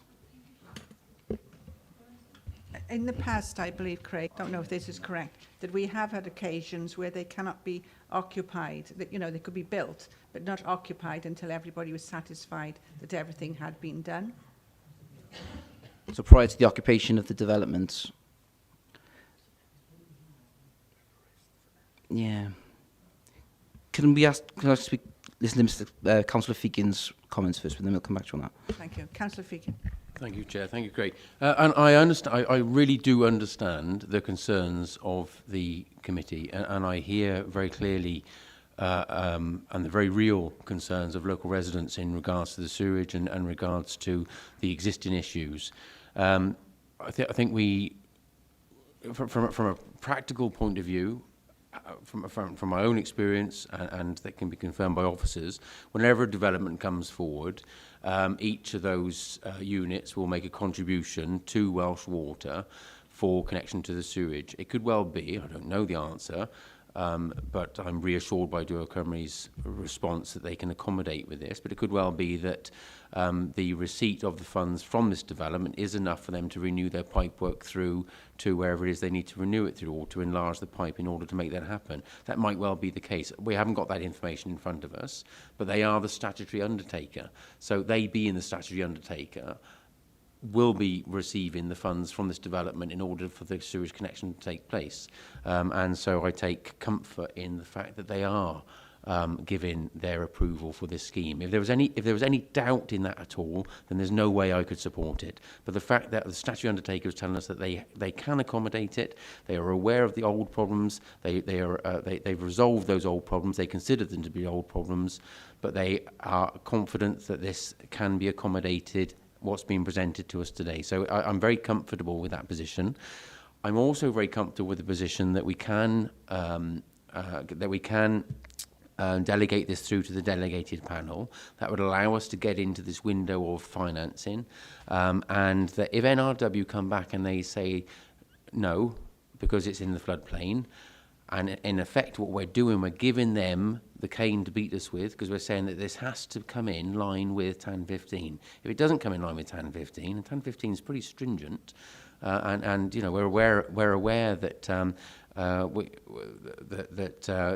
doesn't allow just any development anywhere. 1015 is quite stringent in that regard. And if we're reliant on NRW to come back and tell us yay or nay, then I'm comfortable in light that we do have a dire need and responsibility as a council, but as a planning committee as well, to deliver affordable housing. And then I am more than happy again to reassert my motion to recommend this for approval in line with the officer's recommendations, subject to NRW's approval. And NRW have gone a little bit further than that in their response this morning. They've said that it's subject to approval from Brecon Beacons National Park Authority as well, and there was one other thing on there as well. So, but subject to NRW. Subject to NRW approval, I'd be more than happy to take that forward. Thank you, Councillor Feakin. Craig? Councillor Easton, also, I've been trying to speak to my flood team in relation to the flooding over the last couple of weekends. He has outlined that none of the houses flooded, that some of the gardens had some water in them, but then actually properties flooded. So just to pick up on that point. In terms of NRW's letter with regards to Brecon Beacons, that was in relation to the landscape impact. So I think that is a matter that Planning Committee can resolve today. It is subject to NRW approval with regards to the flooding. I've been very lenient, I think, with you, Councillor Feakin, so it'll be 2 seconds. It is, and I am humbly grateful, Future. And the point is that are we saying that this couldn't come forward to the next planning committee because we'd be out of time on funding? Yes. Thank you. Correct. Right. I think somebody has moved. Oh no, Councillor Jones, do you wish to use your 2 minutes for summer? Yes, please. Thank you. Sorry, could I just intervene? I can't find any condition about sewage. There's drainage in relation to highways, but there isn't a sewage condition I can find anywhere. Thank you. Thank you. Councillor Jones. Thank you, Chair. Number of points I'd like to make. First of all, as far as affordable housing is concerned, there is no objection locally for affordable housing. No concerns, no NIMBYs about it all. Let's get that one put away. There are access problems, those have been noted. Mentioned lady to my right was saying from the developer that there is room for 4 pupils in the school, but we're actually accommodating 20 families.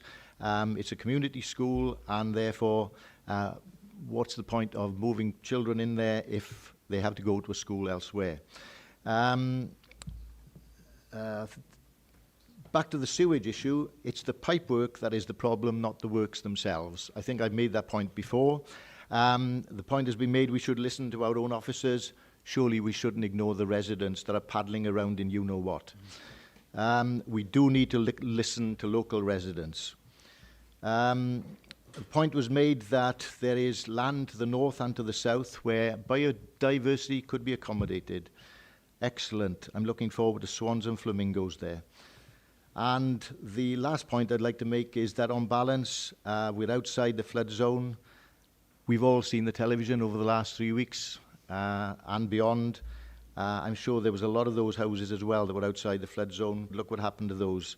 And there have been issues with flooding in Gifford a couple of weeks, I'm told, as has been verified, not gone in the house, but with more rainfall being running off roofs and so on. How much more do we need to add in order to get it to the house, into houses? So I've made my point earlier on. I would gladly welcome this decision be deferred, and also it'd be nice to accommodate the 1.5 million to accommodate Councillor Harris. I appreciate that, and the people that would benefit from them. But I stand for the residents of Gifford, Pandy, and Llanfihangel Criconi. They deserve better than to have their existing system made worse by adding waste to a system that can currently not cope. Thank you. Councillor Jones. Do you wish to make any more comments, please, Craig, and then I shall take the vote. Only to pick up on the drainage condition point, there is a condition outlined by Welsh Water for the condition of foul drainage. It's not in the report, but it will be an added condition if members are minded to approve the consent. All right, yeah, because I couldn't find it at the end of the report. Yeah, okay, thank you. Also, I'm not, if members were minded with regards to the colour of the render, and that could be something that can be conditioned in terms of material details as well. Right. I believe Councillor Feakin, you wish to move approval. Please. Do you have a seconder for approval? Right, Councillor Harris, seconded. Could I have a show of hands for approval, please?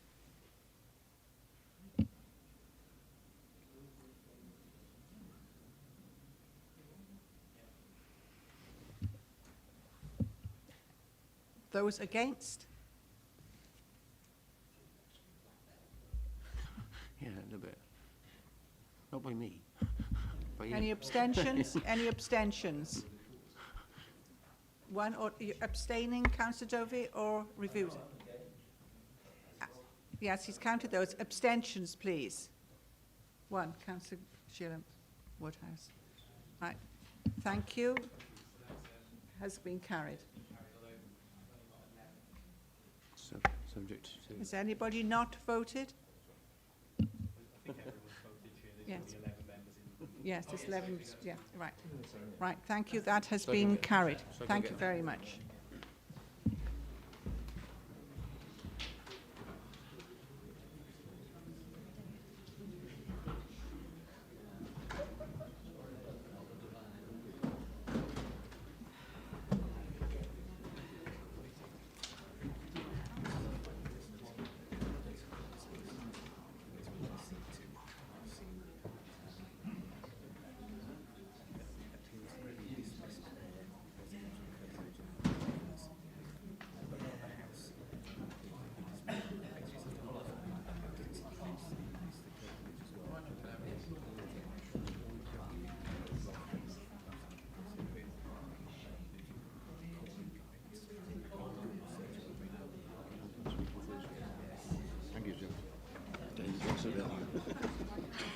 What we're going to do is avoid the whole glass water account, isn't it? Because they said it's fine. That's what I was hoping.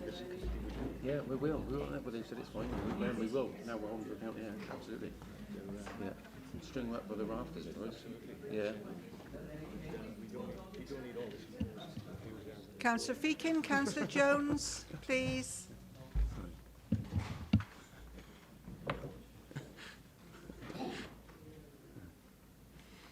Right, we go on to the next application on page 19 to 30, and this is application 01335 at Cross. Thank you. Several members have left due to being members of the MHA. Thank you.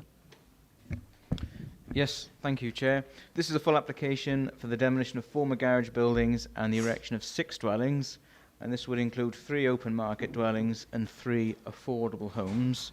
The site's located along the B4521 in Cross Ash. The photographs here is just showing the existing site on the right-hand side there. So these are the buildings to be demolished, showing its proximity there to the nearest neighbouring property. Yeah, it's just a further view of the former garage site. And that's the application site there, edged in red. So I say the site is located and accessed immediately off the B4521, with the primary school located just to the northwest. If you can go to the layout. Yep, thank you. As you can see on the screen, the proposed layout would see 3 open market dwellings positioned to the west. So that's the 3 detached units you can see there to the western side of the site, with a small terrace of 3 affordable units in the easterly point.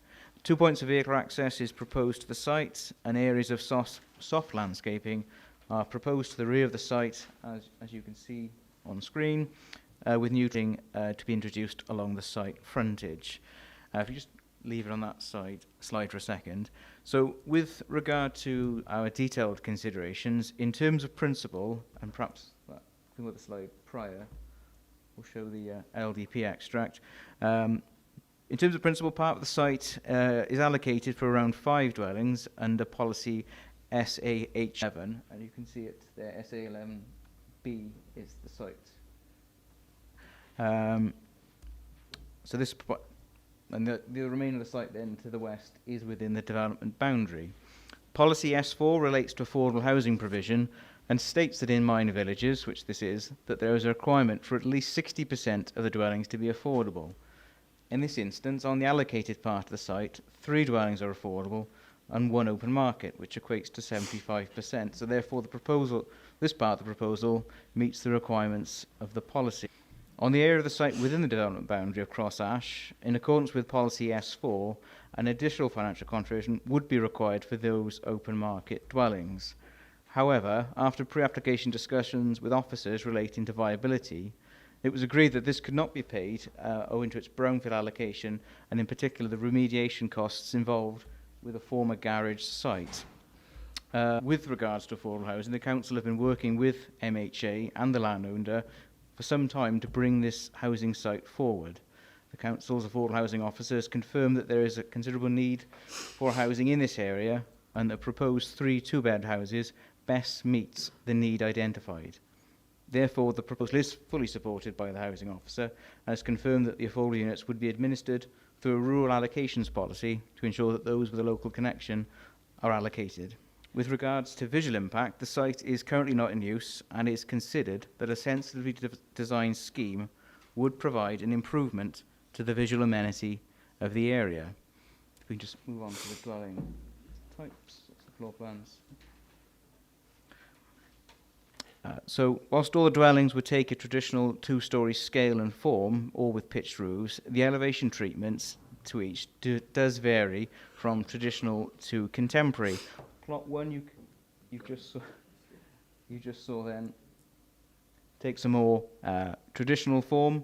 It's a 4-bed property with stone and a slate roof. Plot 2 does take a more contemporary and modern approach with a steeper roof pitch that will actually be finished in zinc and also be finished with vertical timber cladding. And this is echoed in the affordable units, that these would also include a first floor bay window as a point of detail and interest. The detached garages, just see there, to serve them open market dwellings would take a very simple and modest approach as evidenced on screen, and that illustrates what would be between plots 1 and 2. Although referenced in the officer's report, a condition for the sample of materials is not listed in section 7, but would be required to ensure appropriate quality materials is used to best deliver quality contemporary and traditional design. Officers are therefore satisfied that the dwellings proposed, in addition to the introduction of soft landscaping, would deliver an appropriate design solution and therefore in accordance with relevant policies in the LDP. With regard to local residential amenity, no first floor habitable windows would be featured in the side elevation of plot 1. Let's go on there. Landscape plan, layout plan, which is closest to the nearest neighbouring property we saw in the photograph earlier. In addition, the distance between these properties is also not considered that the residential amenity would be prejudiced by the proposed development.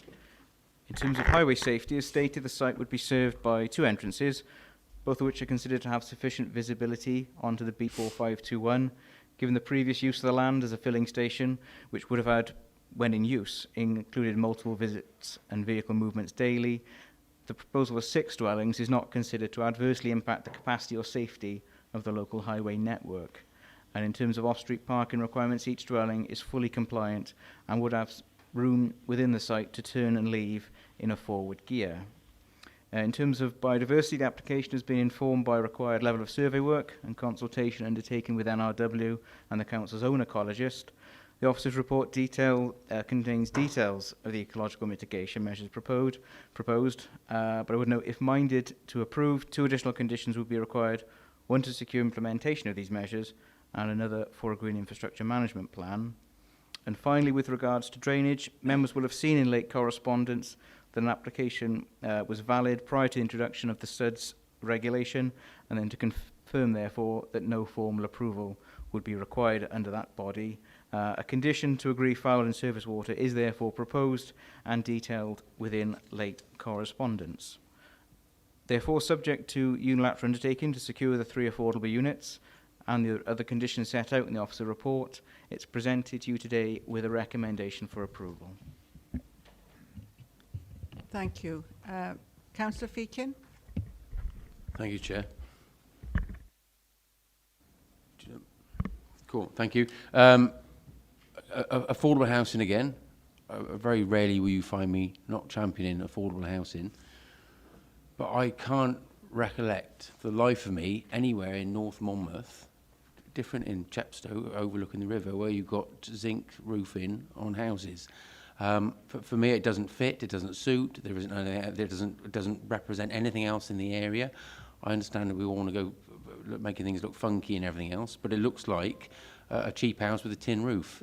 A slate roof will last 150 years. A tin roof will last maybe 30, maybe they're guaranteed for 50 years, but it's not going to last the same as the other, and effectively it ruins, in my view, subjective as it may be, it ruins the whole, half ruins the village in all honesty, and given its prominent site next to the road, as it stands at the moment with that roofing, I couldn't accept it, sorry. Thank you, Councillor Feakin. Councillor Easton?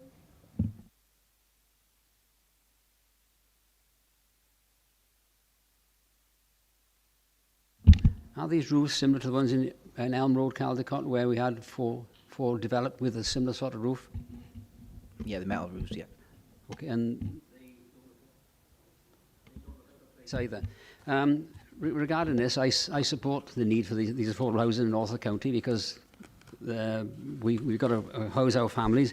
Yes, again, we're constrained in time by the Welsh Government's support for this, and I support this application full stop.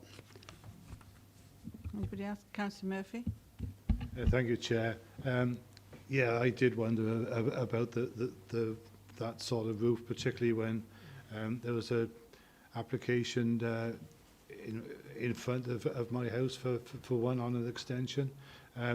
They really don't look as bad as imagined, so I'm quite happy for these houses to have them.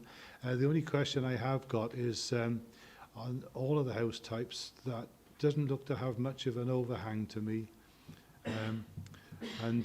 As the clerk hasn't got the opportunity of commenting on it, can I ask for assurance that we do, obviously on the first house, it's obvious, you can see that they're there. But on that one and the terrace, I can't see that there's much of an overhang anywhere. Because on the first one, there clearly is.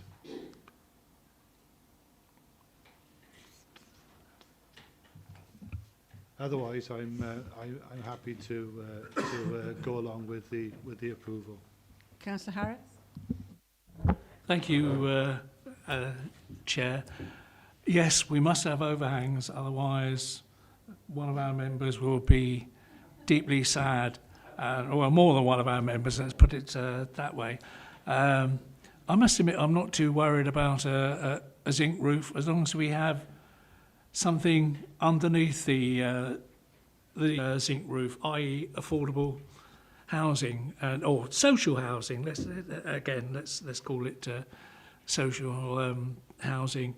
And let's face it, if anyone's been past that site in the last 25 or 30 years, they would have thought, when is something going to happen? I mean, those petrol pumps must be worth a fortune from a point of view of antique value. Let's get into the real world. Let's have a nice development there, social housing and open market housing, and get rid of the eyesores that are there at the moment. Thank you, Chair. Thank you, Councillor Harris. Well, I expect you're all aware that it is in my ward, and so I'm very familiar with the site. It's been inherited the site from a relative. That is why it's taken so long anyway to be come before us.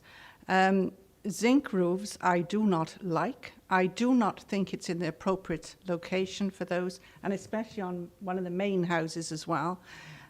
Cross Ash is quite high compared to Monmouth in locality in the county. You'll have snow there, and they'll close the school as one of the first in the county.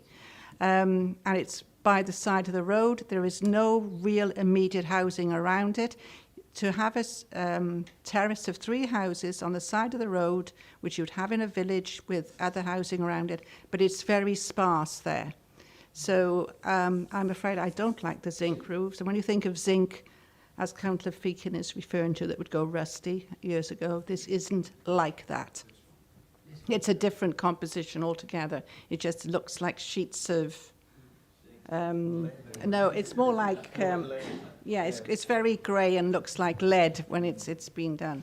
But, and I would have preferred to see 3 separate social housing than a terrace. But then we might end up with only having 2 instead of 3. And we get very, very little housing in North Monmouthshire in this area anyway. We've got a very good school just up the side of the road, but there is no pavement, which is very bad in the locality. We have got no pavement there for the school children if they do walk up there. We've had accidents outside the school. The majority of children that attend Cross Ash School are in catchment area, but nearly all have to be bussed in or taken by car. They also come in from Raglan and Esk and all sorts of area to Cross Ash School. And it's because there's a school there that is spoken as being a main village. There's no church, no shop, nothing. It is really quite open countryside. And I certainly don't think the zinc fits there. But it's up to the committee, obviously, to see if they agree with me. But it's very, very welcome at long last to have this site come to us and to be developed. The one thing that, not just in this with Monmouthshire Housing, I have seen even bungalows, which isn't, now I meant to say it on the last one. If you have a bungalow, they have a separate toilet and bathroom downstairs, but there is no shower. If you get people that are in a bungalow and they're wheelchair bound, a bath isn't really the answer. They need a shower. So I wish Monmouthshire Housing would take that on board. Otherwise, I will take more comments, please, after I've done my bit. Thank you, Councillor Dovey, then Councillor Brown. Thank you, Madam Chairman.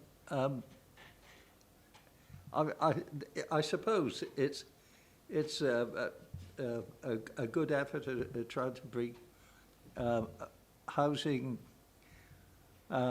sites, bring some housing back to the market where there is the potential. But are they too tight? Wouldn't it be better to have two slightly larger ones?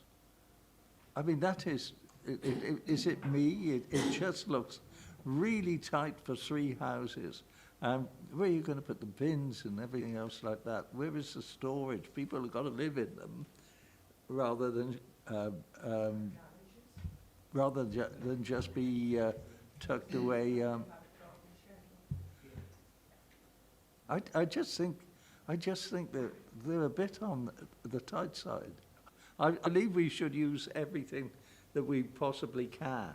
I just think, but if you think in terms of young people, perhaps that's the market, or some pretty old people, then by the time they got a pram in there and whatnot, there's, you know, I just think 3 of them are too tight. I think they'd be better too, with a little more space. They fetch more money. They probably, you know, be a better job. Just to come back on, it's got a few points there. Just to take a few steps back with regards to the overhangs initially. I mean, that's something that we could address through planning condition. Also within that, I mean, obviously the view from officers is that the zinc roofs are acceptable.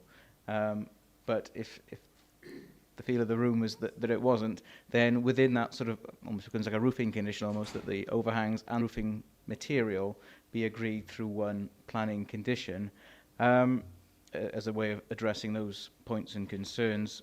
In response to Councillor Dovey's comments, obviously they would need to be DQR compliant in terms of their size. They would all have external sheds for additional storage. And as said in the presentation, there is a significant need, as confirmed by our housing officer, for 2-bed units. So officers are satisfied in terms of their size. What they provide for those in need is acceptable. Also, I think it must be made clear that that isn't a flat site as such. There's quite an incline at the back of the site. There's quite an incline, it's not flat. Councillor Eason, then Councillor Brown. Just a couple of comments. First of all, Mommers Home do build wet rooms now in their properties, and they got them in my ward. And the second answer to Councillor Dovey's question about the size of the properties, if they make them much greater on floor size, they'll probably finish up in a higher rating band, which was a problem I had in Crossgetty and Nantycal. Only last week we finally got them into a different band because they overbanded on the size. So the size is important when you're looking at social housing or affordable housing as well, on terms of the rates they may have to pay. Thank you, Councillor Eason. Councillor Brown. Thank you, Chairman. I agree with yourself and also with Councillor Feekins about the outward appearance of it. And I've noticed that the Community Council have also suggested outward appearance and materials of the building. They would like to be more in keeping with other buildings in the village. So could I suggest that we basically have a condition on the lintels and also the external roof and materials, and that to be decided by the delegated panel, because obviously that has been raised as a particular concern. But the rest of the development I'm quite happy with, and it does help improve what is a derelict site. Thank you. Thank you, Councillor Feekin. Thank you, Chair. I'd enthusiastically second Councillor Brown's suggestion that the final revision for the design goes to the Delhi panel, and I'd be very happy to second it. Thank you. I don't know if you noticed if Craig or Andrew can put up the beginning of the slide, the house next to that site that has been refurbished is all of stone. The one across the road from it, which was the old shop, that is all stone. They say that's all stone there. The one across the road is all stone. So I would like to have seen some stone incorporated into those dwellings as well, to sort of marry it, not to look so stark and separate from the rest of it. And I'm hoping we can get the developer to think more about slate roofs there. Right, I will move approval with all those conditions. Have I a seconder? Thank you, Councillor Murphy and Councillor Feekin. Show of hands for approval, please. It's unanimous. Right. Thank you all very much indeed for that.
For being so patient.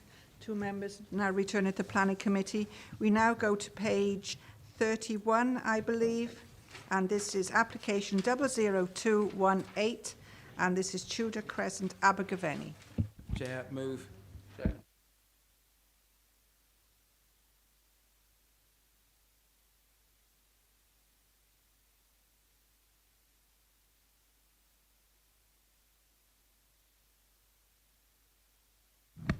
Chair, this one had a good hearing last time round. I was grateful for committee support. It's brought back to us because it needs a committee to reaffirm its decision to save going through the shenanigans again.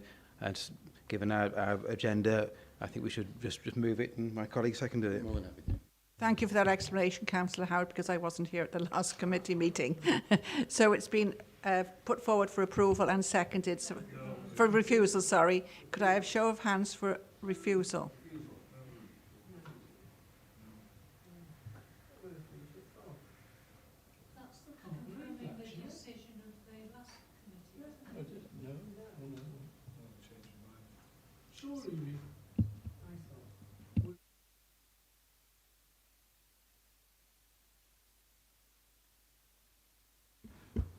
it's down to members to have a discussion on the reasons for refusal and to confirm that reason for refusal is acceptable to the planning committee.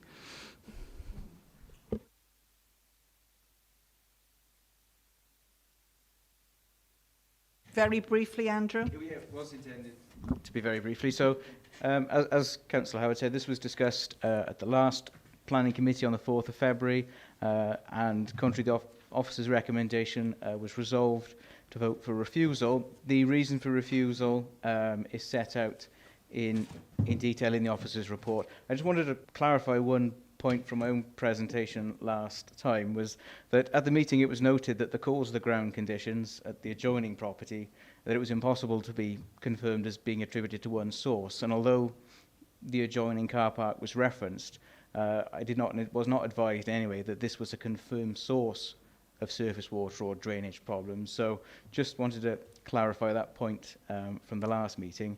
But as I said, it's for members now to agree or not, and the reason for refusal is set out in the report. Councillor Eason. Thank you, Chair. I'm glad the committee has recommended to turn this down, because I do believe that if we'd accepted this, the street side, if you'd accepted this, I think you'd be setting a precedent across the county. As Andrew's aware, this has caused problems in other parts of the wards in Caldecott, and I think that if this could be retrospective, I'd be pleased. Thank you. Anybody else wish to comment? Thank you, Chair. Can I just be absolutely clear that the proposal is retention of timber close boarded fence on south boundary and raised level of garden number 21, etc. Are we saying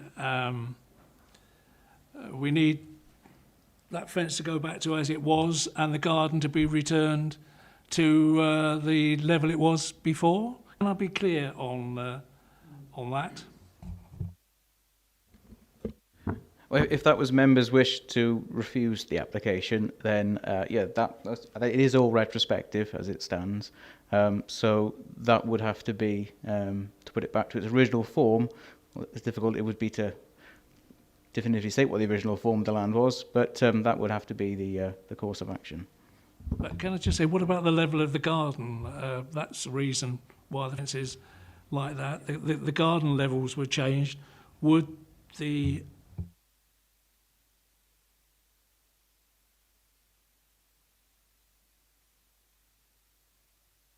return it to the original level? I'm afraid that I haven't changed my position from last time. I don't see what is actually achieved by refusing this. I didn't last time, I don't know. I'm not convinced that the water that's coming down is wholly from the work that's been done. That garden there was always at a low point, and everything was always going to drain into it. My understanding is, I think it's still the case, that fence as we see it there is going to be reduced in height, as part of what was negotiated last time, and a trellis put above it, which will reduce the impact of it. Our own drainage engineer has been out there, and he's not convinced that the work that's been done has caused the flooding either. So with the reduction in height of the fence, and the fact that it was always going to have water draining into it anyway, I'm still of the opinion that it should be approved. But well, that's my decision last time, and it hasn't altered. From what I recollect, they had done some remedial works for the drainage, hadn't they? Right. So anybody else wish to comment? Councillor Giles Howard, I believe this is your ward. Yeah, thank you. And I'd forgotten that a couple of members weren't here at the last. I appreciate the want to understand the case a bit more. I think it's unfortunate that the property owner made her concerns extremely clear and put forward a very strong case as why the development isn't acceptable. It's not just a matter of the drainage, it's an issue of amenity and privacy as well, because that land's higher, and if the fence is reduced, there's an issue of overlooking.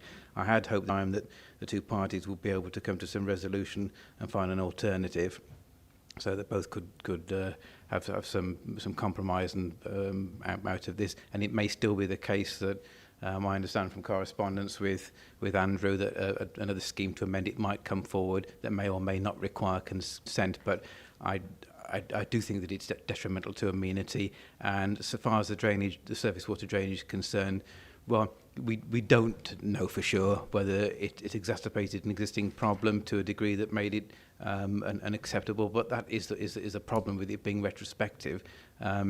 Is the detriment to the surface water runoff caused by the development. And I visited the site a few times. I could see where the retaining wall had built, the ground levels had been raised in excess of that which would be permitted development. And the property owner has the right to appeal. I hope he comes forward with a better scheme, but I have to support the owner of the property that's been affected, because it has caused considerable stress, and I don't think a sort of half solution that's been put forward is acceptable. So I'd hope members would stick by their views last time and support refusal on this occasion. Thank you, Councillor Howard. Craig? Thank you, Madam Chair. Just wanted to clarify a point in terms of the reason for the refusal that was outlined last time. It's to demonstrate that the harmful effect on neighbour amenity from surface water, so the amenity impact in terms of overbearing and privacy, that's not the reason that has been put forward as a reason for refusal. It is relating to the surface water drainage. I just wanted to outline that as officers, we do feel that the applicant has made all reasonable steps to ensure that the drainage solution that has been put on site is acceptable, and that's been considered by land officers. They feel it's adequate, and the drainage problems that were being had by the neighbouring property is not 100% guarantees that it is from this site, and it's impossible to tell, given the topography of the site, whether those drainage problems are as a result of this development. And as I keep saying, we are satisfied that the applicant has made all reasonable steps to put in a drainage solution for this development. Obviously, it's for members now to consider whether that reason for review, which is based on surface water drainage, is acceptable. Thank you for that, Craig. Councillor Feakin. Thank you, Chair. And my reasoning for seconding it so promptly was that the burden for the neighbouring property, the lower property, of having that soil humped up against its fence, or now not its fence, but the neighbouring fence, very, very difficult for us to assess what the effect of the surface water is or isn't, because it's a retrospective application. It's an unknown for us. And so the burden of that development, if it was allowed, would carry through for the subservient property forever. And it will always be something, it'll always be a blight on that lower property. And if it were to be allowed, like Councillor Easton said, where does this stop? We'll have neighbours throwing in soil next to each other, and all of a sudden they'll be lifting their gardens 3 foot in the air, competing with each other, so they get the higher ground. And so it's a nonsense situation if we wasn't very careful. As it's retrospective, it's an impossible thing for us to know the effect of it. And for that reason, I'm happy to second the refusal, because we don't know the outcome of the surface water. Yeah, just one quick one to add to this drainage matter. You find there's one fence has been set against another fence. So over time, the two fences, the gap between the two fences will fill it with detritus, be damp, and then the breakdown will be the original fence, which will become rotten, and who will be responsible for the maintenance of that first fence, which is really a joint party fence. I think it's a bad precedent to make, quite honestly, and that's why I feel this should be refused. Right, thank you very much. So it's been moved for refusal. So could I have a show of hands for refusal?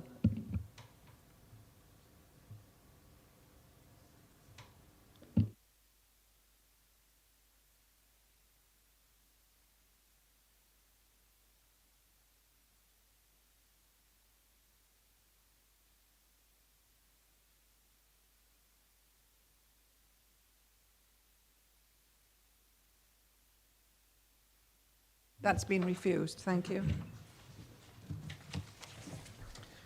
Have you got to go out again?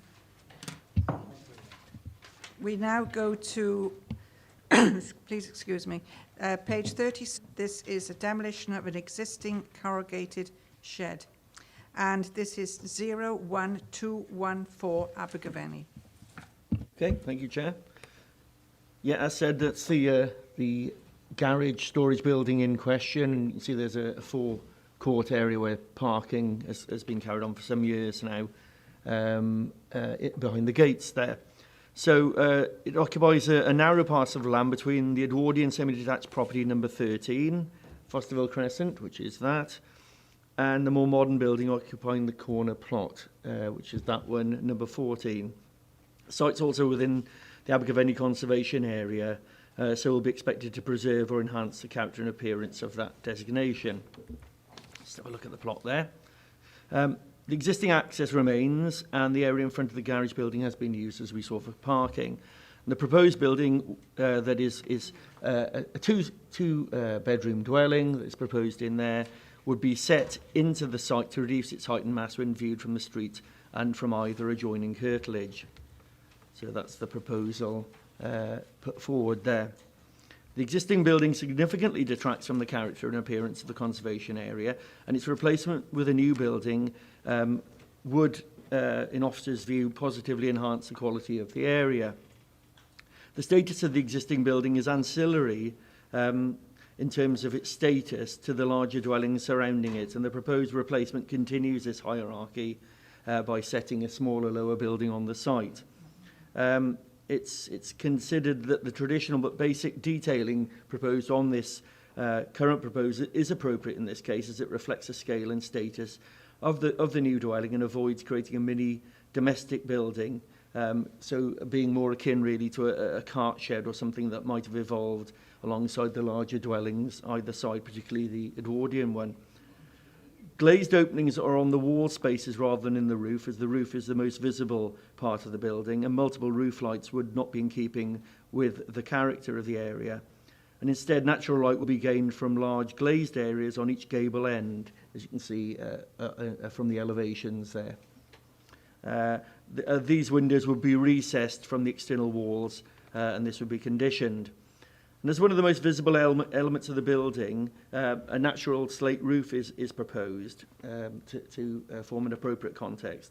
And the lower parts of the walls are to be red brick.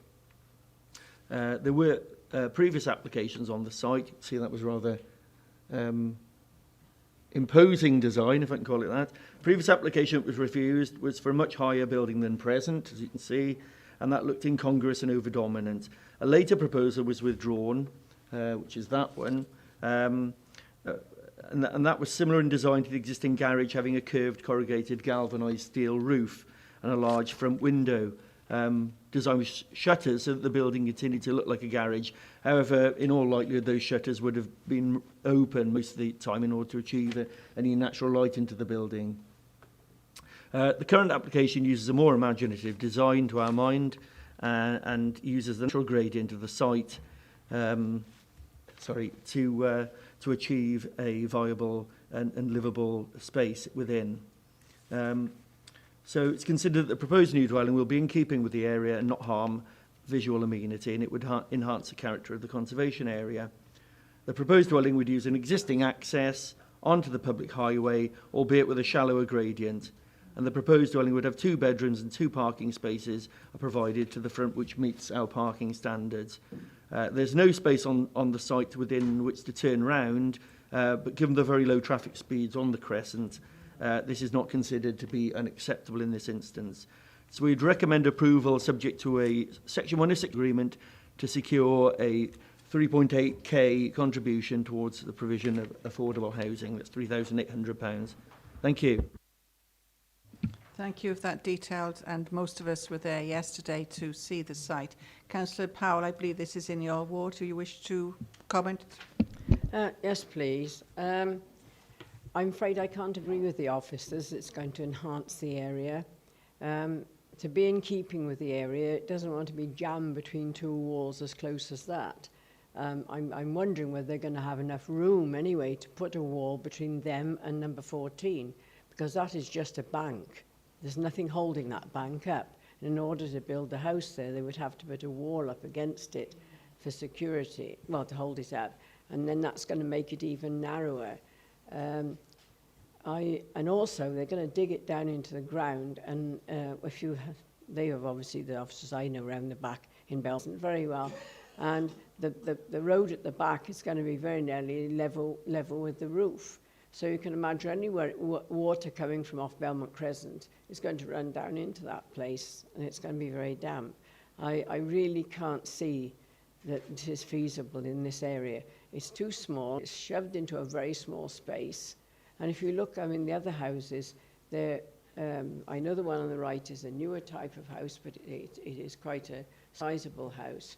And most of the others, my history is not very good. They're either Edwardian or Victorian. Somebody who knows could tell me that. But it isn't at all like the rest of them. Even the terraced houses down the other end of Fosterville Crescent are very majestic then, that's the word I wanted. And I just don't think that this is suitable in the setting. Sorry, but I would recommend for refusal. Right, thank you, Councillor Powell. Well, we've just earlier been talking about the size of plots. This does make you, focus on it. Thank you, Councillor Harris. Thank you, Chair. I agree entirely with Councillor Powell. There is just no room to do anything on this plot, and to not be able to turn a vehicle round actually sums it up. I suppose there's no problem with backing something in as opposed to driving something in, but that really is beside the point. It's totally incongruous with any in the area, and that isn't necessarily a good enough reason. But coupled with the size of the plot as well, I just couldn't vote for it. Thank you, Chair. Thank you, Councillor Harris. Councillor Feakin. Thank you, Chair. I'd really go with a zinc roof on this one. I would. It would suit it down to the ground. I was really waiting for the comment. Galvanised, I think, with the word There's used, been a confusion, I can same. see. Am I right in thinking, Chair, that this has come before us before in a different form? No? There was another little one that... There was another one, not too dissimilar, that did come before us, in a similar sort of guise in a lot of sense, which we did approve. And for me, I'm listening to and I didn't go on site visits yesterday, and I'm listening to the local members as well. But in essence, the way it's been presented as it is to us today, I don't see any real reasons to refuse it. It adds a home. It'll add a home of a uniqueness in a town location, which is fully supported by the full infrastructure as you'd expect. So for me, I'd be happy to support the officer's recommendation for approval. You said you haven't visited the site. I haven't visited the site, no. Thank but you. Based on what's been presented to us today. Right. Thank you, Councillor Sheila Woodhouse. Thank you, Chairman. I've seen a similar site in my ward, and planning permission was granted. There's not even room to pull a car off the road. So I'm quite happy with this. I would support it. Thank you, Councillor. Thank you, Councillor. Anybody? Councillor Murphy? Thank you, Chair. Yes, there was a similar one in Councillor Woodhouse's ward. Somehow that fitted into the surroundings better. This one doesn't. And for that reason, I don't feel that this development is right for this location. I did vote for the previous one, but because it fitted in better, this one doesn't. Thank you, Councillor Murphy. Anybody else wish to comment? No. Councillor Becker. Yeah, I'm just looking at it on the street view because I wasn't there yesterday, and yeah, why anybody would want to live on a driveway, I'm not quite sure, but I don't think there's any reason to refuse. And actually, whilst it's incongruous to the grand houses along the avenue, not so much to the modern house next door or to the 70s builds, which are on the opposite side of the road. And I've seen us have to give permission to smaller plots, so I would support the application.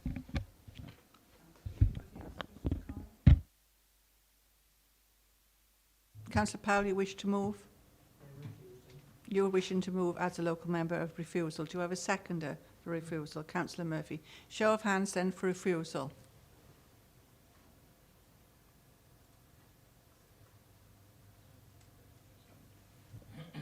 Those for approval.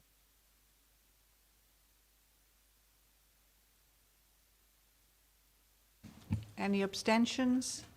2 abstentions. It's been refused. Thank you very much indeed. Just to be clear, it's incongruous form and harmful to the character or appearance of the conservation area. Yeah? We've got 2 applications running one after the other now, if that's all right with you, Andrew. This is at Llandudno at 00632 is the first one. Thank you. Yes, thank you, Chair. This is a full application to convert a large farmhouse to create 2 properties at the KO Farm, Llandudno, and this would comprise 2 3-bed dwellings with minor extensions. The building is not listed, but is close to the listed barns, which are subject to the second application we'll come on to in due course.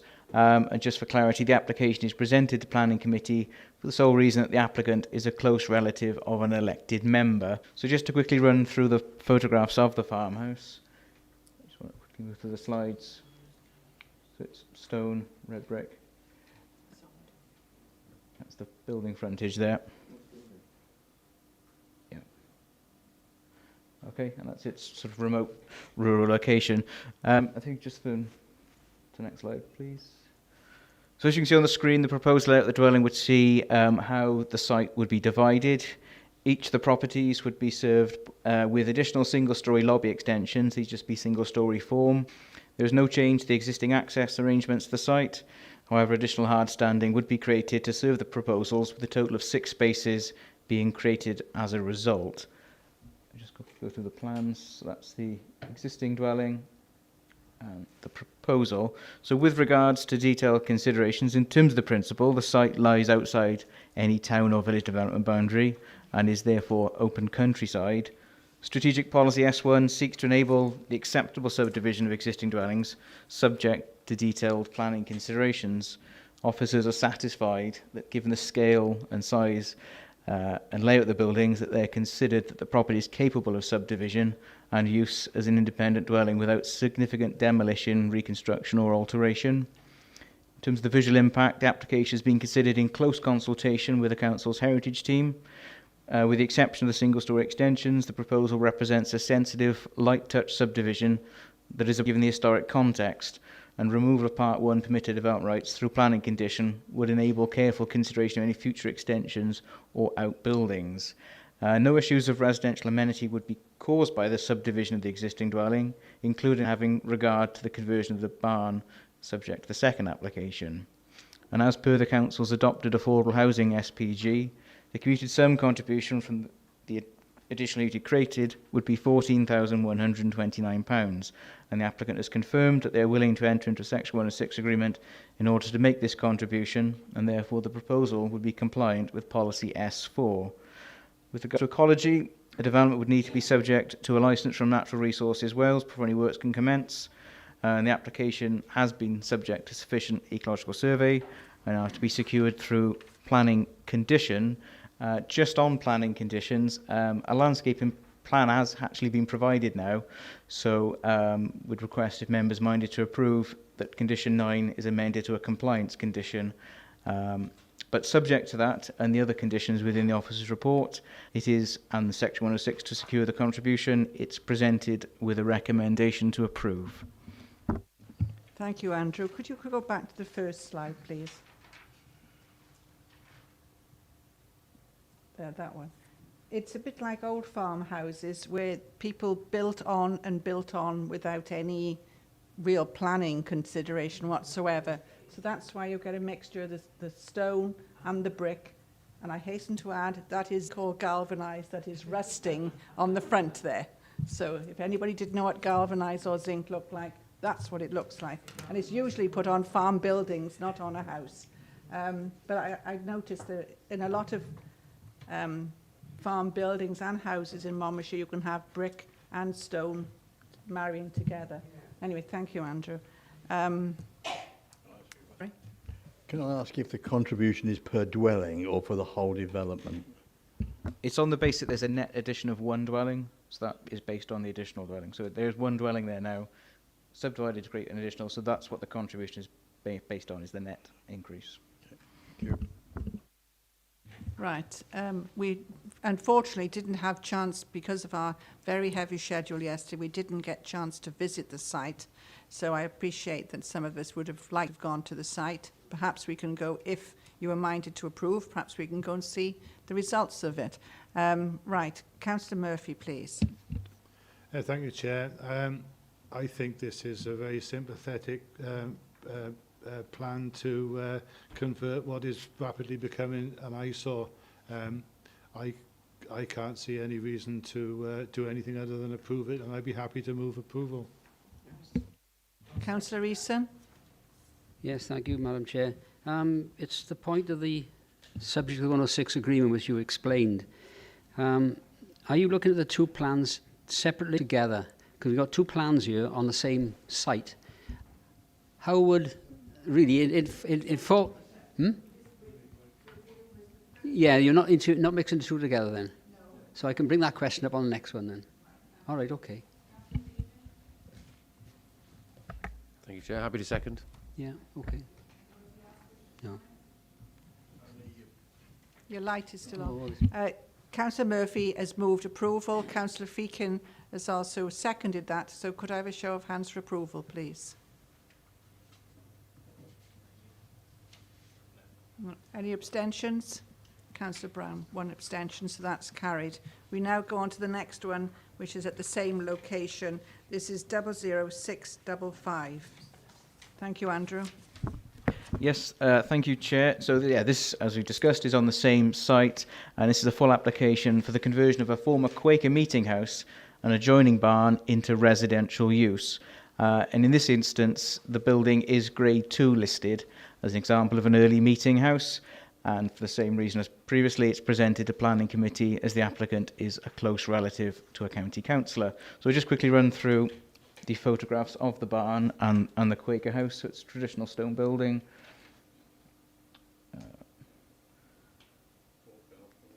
Yeah, so it's slate, handheld, and there's the sort of Quaker house element, and that's it in the context there of the group, which is accessed via a long private track. So as you can see, it's within that group of buildings that comprise KO Farm. So it's conversion to residential use, and with regards to the principle and details, the building is redundant at present, and offers a satisfy that it's not suitable for business use due to its long, narrow private track that serves it, and the fact that there is an existing farmhouse on the site, not to mention the conversion costs also. It's also limited access to public transport. However, although deteriorated, it remains structurally sound and capable of conversion with no need for rebuilding or extension. In terms of visual impact and indeed heritage impact, it's worth noting that the concurrent listed building consent application for the physical works has also been recommended for approval. And indeed, it would involve the introduction of some new cat slide windows. You can just see then on the western edge of the plan. However, on the far side. There. So that's proposed to be introduced. However, there is substantial evidence that even that feature would have existed up until the last or latest remodelling of the barn. And overall, the proposal is considered to be a sensitive design solution. It would not harm the fabric of the listed building and would be compliant with policies H4 and DES 1. It would also require a European Protected Species licence. And unlike the last application, as per the latest affordable housing SPG, barn conversions as well as listed buildings would be exempt from financial contributions in this instance towards affordable housing. Therefore, subject to conditions in the officer's report, the application for conversion to residential use is recommended for approval. Right, Councillor Murphy. Thank you, Chair. My comments for the last application apply to this one, and I'm happy to move approval. Councillor Feakin and then Councillor Eason. The same again, happy to second, Chair. Yeah, thank you, Chair. Coming back to the question I wanted to pose previously, by having two applications coming in separately, and one being a subdivision into two properties, and the other one being one to be lived in, have we lost a considerable amount of Section 106 money from the first application by two applications coming in separately? No, we haven't. No, the barn conversions, as they are exempt under the new SPG. The subdivision and the creation of dwelling that way is not. So we haven't lost on, in terms of the 14,000 we would have achieved had it been applied through one planning application as opposed to the way it's been done as a split application. Okay. Thank you. Could you show me the layout of the curtilage around all of the buildings, please?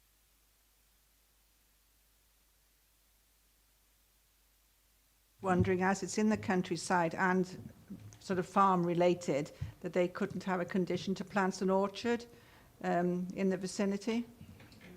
I don't know what planting they've got there, but an orchard would be very in keeping with a farm.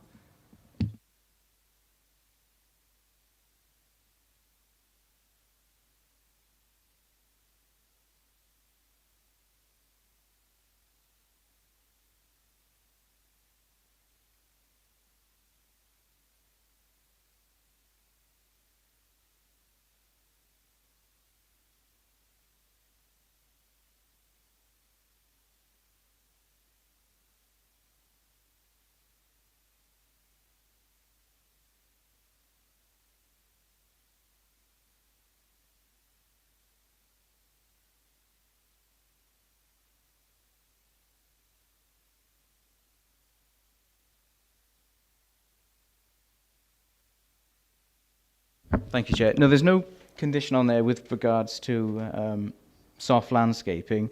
I mean, so the provision of an orchard wouldn't be development. I suppose in terms of the condition tests, would it be reasonable to make the development acceptable? Would I suppose be the officer's view. And they could introduce that sort of an orchard, say, without the benefit of planning permission in any event. I think the key thing is that an important historical building is being given a new use. It's therefore being preserved.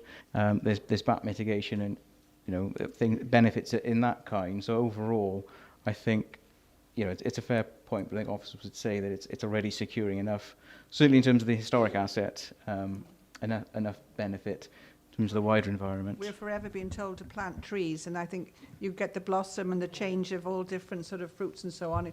It would enhance it and soften the area being as a farm as well. I mean, whether you can suggest it to the applicant, that's entirely up to you, but I would like to have seen it. Councillor Brown. Yes, thank you. I think I'm likely to abstain on this one as on the previous one because we haven't been out to see it on a site visit, and that was the main reason for my abstention. But I was just wondering, because it's the conversion of a former Quaker meeting house and adjoining barn, I understand that the exemption on the contribution to affordable housing is to do with barn conversions. Does the Quaker meeting house not count in a sense to make it some form of contribution? Because I'm concerned about this, because when the policy originally came in about exempting barns and it came to the Adults Committee, I wasn't very happy about it, and some other members expressed that view, because sometimes you can get very large barn conversions which actually at the end of the day are worth quite a substantial sum, and we're not getting any affordable housing contribution. Thank you. Thank you, Andrew. Yeah, well, in first instance, I would point out that it is also listed, so that in itself would be a reason for its exemption under the new SPG. Yes, it's a listed building. Yeah.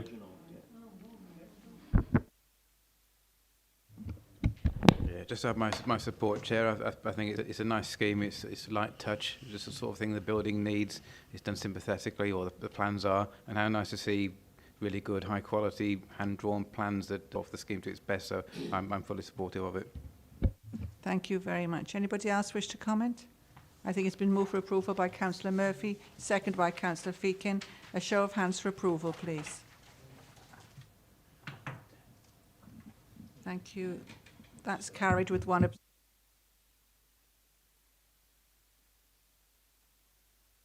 We now go to page 75, and this is Church Road, Caldicot, 01761. Thank you. Again, a site that you've visited a few times in recent times. Just quickly run through the photos. So this is a proposal for 130 dwellings. It's actually the reserve matters, so it's discharge of condition application technically, having had outline planning permission last year.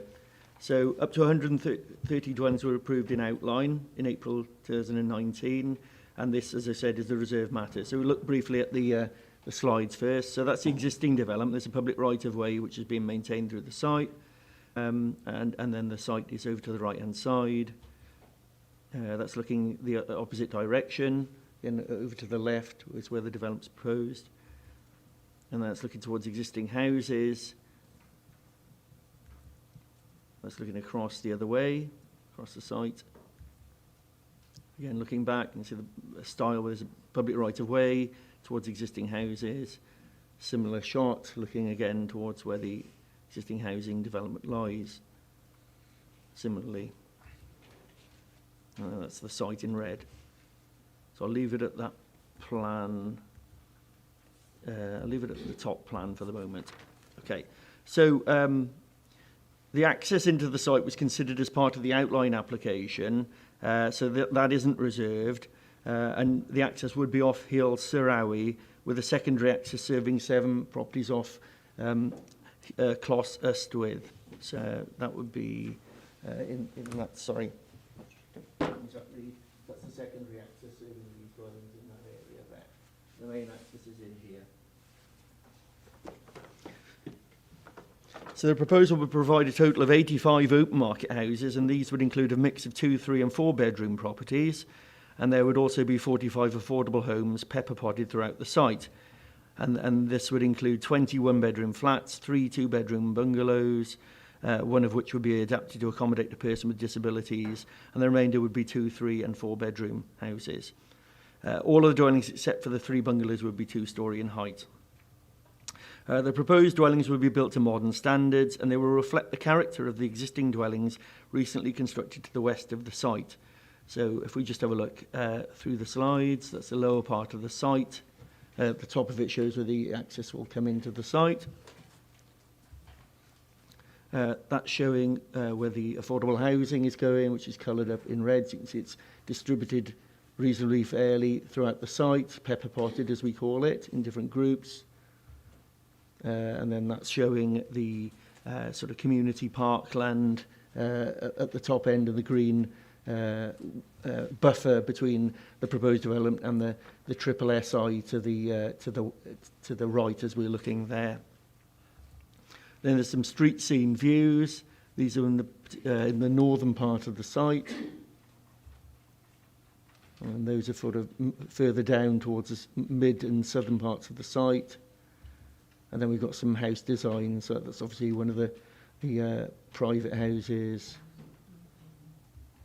Private houses. There's another private one, a smaller one. And again, and then that's one of the those are the affordable housing flats, 2-storey in height. That's another affordable housing unit. Those are flats as well. There's another affordable housing unit there. And there, and that's the bungalow. So if I leave it on the layout plan. There, okay. So the majority of the dwellings will be 2-storey, as I've said, apart from the 3 bungalows, and the 45 affordable housing units will be built to DQR standards. And the walls of the dwellings will be finished in brick and render, and there will be no distinction in finishing materials between the market housing and the affordable units. All of the dwellings on the site will have grey roof tiles, providing uniformity throughout the site and would reflect the character of adjoining housing. Overall, over half the site will be retained as green open space for the public to enjoy. A 4-hectare community park is provided in the northern part of the site, which could contain a circular walking path and some informal play provision. In addition, there's a 30-metre wide green strip through the centre of the site, either side of the gas pipeline, which is maintained as public open space, which would have a public footpath running through it. There are also 3 other areas of open space in the southern part of the site, one of which would contain the attenuation basin for surface water flows. And these public open spaces will encourage residents to enjoy outdoor activities.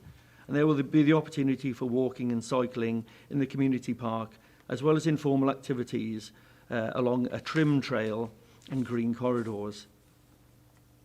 There are several local areas for play and a local equipped area for play on the existing development near the site, and it's considered to be more beneficial to existing residents as well as the occupiers of the new development to upgrade the existing play facilities in those areas rather than creating more lapse on the proposed site. And this would provide a better overall provision within the locality and help integrate the new development as part of the existing community. Many of the properties along Clos Ystwyth, Hil Sarawi, Hil Glaslyn and Hil Tawi actually have garden boundaries that abut the development site. There is an existing footpath between Hil Tawi, which we saw actually in the photographs, and the development site, and this would be retained, giving a green buffer between the existing houses and the proposed housing. Many of the properties along Clos Ystwyth, Hil Sarawi and Hil Glaslyn have their rear gardens abutting the development boundary. And following negotiations between officers and the developers, the orientation and position of some of the proposed dwellings have been altered to ensure that acceptable privacy distances are provided. The Council's normal guidelines mean there should be at least 21 metres between front-facing elevations and 12 metres between rear and side elevations, and these are largely adhered to. In a few cases, there is less than 12 metres between the rear elevations of existing properties and the side elevation of proposed dwellings. This is only the corner of dwellings and does not cover the whole extent of the rear elevation. This arrangement is considered by officers to be acceptable, and there will be no significant loss of outlook or privacy to the occupiers of the existing houses. The existing woodland will act as a natural buffer between the development, as I said, and the SSI, and the siting of the proposed footpaths have been carefully considered to deter dog walkers and others from walking too close to the SSI and thus not disturbing wildlife. Ecological enhancements have been provided throughout the site, and the SSI has been protected with fencing. There is no requirement for this site to comply with the SUDS, the Sustainable Drainage Regulations. However, the development does provide attenuation in the form of the pond that I mentioned. The attenuation areas are designed to be wet during prolonged periods of rain. This will help to control the rate of flow into the Nedden Brook. There will be aquatic plant species at the bottom of the basin, which will add to the diversity of habitats on site. The need to ensure the quality of the water that is entering the Nedden SSI will be considered in detail with the drainage details that have been submitted separately under a discharge of condition application. The small area of the site which is in the flood zone will be an area of woodland with no houses or roads being located within that area. Therefore, there are no adverse issues relating to flooding. Overall, Highways consider that the layout is acceptable in accordance with current design principles, and furthermore, the road hierarchy conforms to the parameters set out at the outline stage. Environmental health officers have offered no objection to the proposal, but have suggested some standard land contamination conditions given the identification of 2 pockets of contaminated land within the site. In this case, planning officers consider that the standard conditions specified by the environmental health need to be modified, as there's already been a submission of a remediation strategy and verification plan within the application by Geo-Environmental. And this will be conditioned to be implemented and verification required post-remediation as set out in the conditions. So to conclude, the proposal will create a development that we believe provides a place where its new residents will enjoy living, and its sustainable features and linkages will allow them to access all day-to-day facilities without having to use the private motor car. I would also remind members about the Section 106 contributions that were included within the outline planning permission, including 35% affordable housing, an education contribution of almost £350,000, access and green transport contribution of £130,000, and a green infrastructure and biodiversity contribution of over £200,000. as well as the land to form the community park. So we recommend approval subject to the conditions listed in the report. Thank you. Thank you very much, Phil. Councillor, do you wish to speak now or after discussion? Right, thank you. You have 6 minutes and then 2 minutes later on to sum up if you so wish.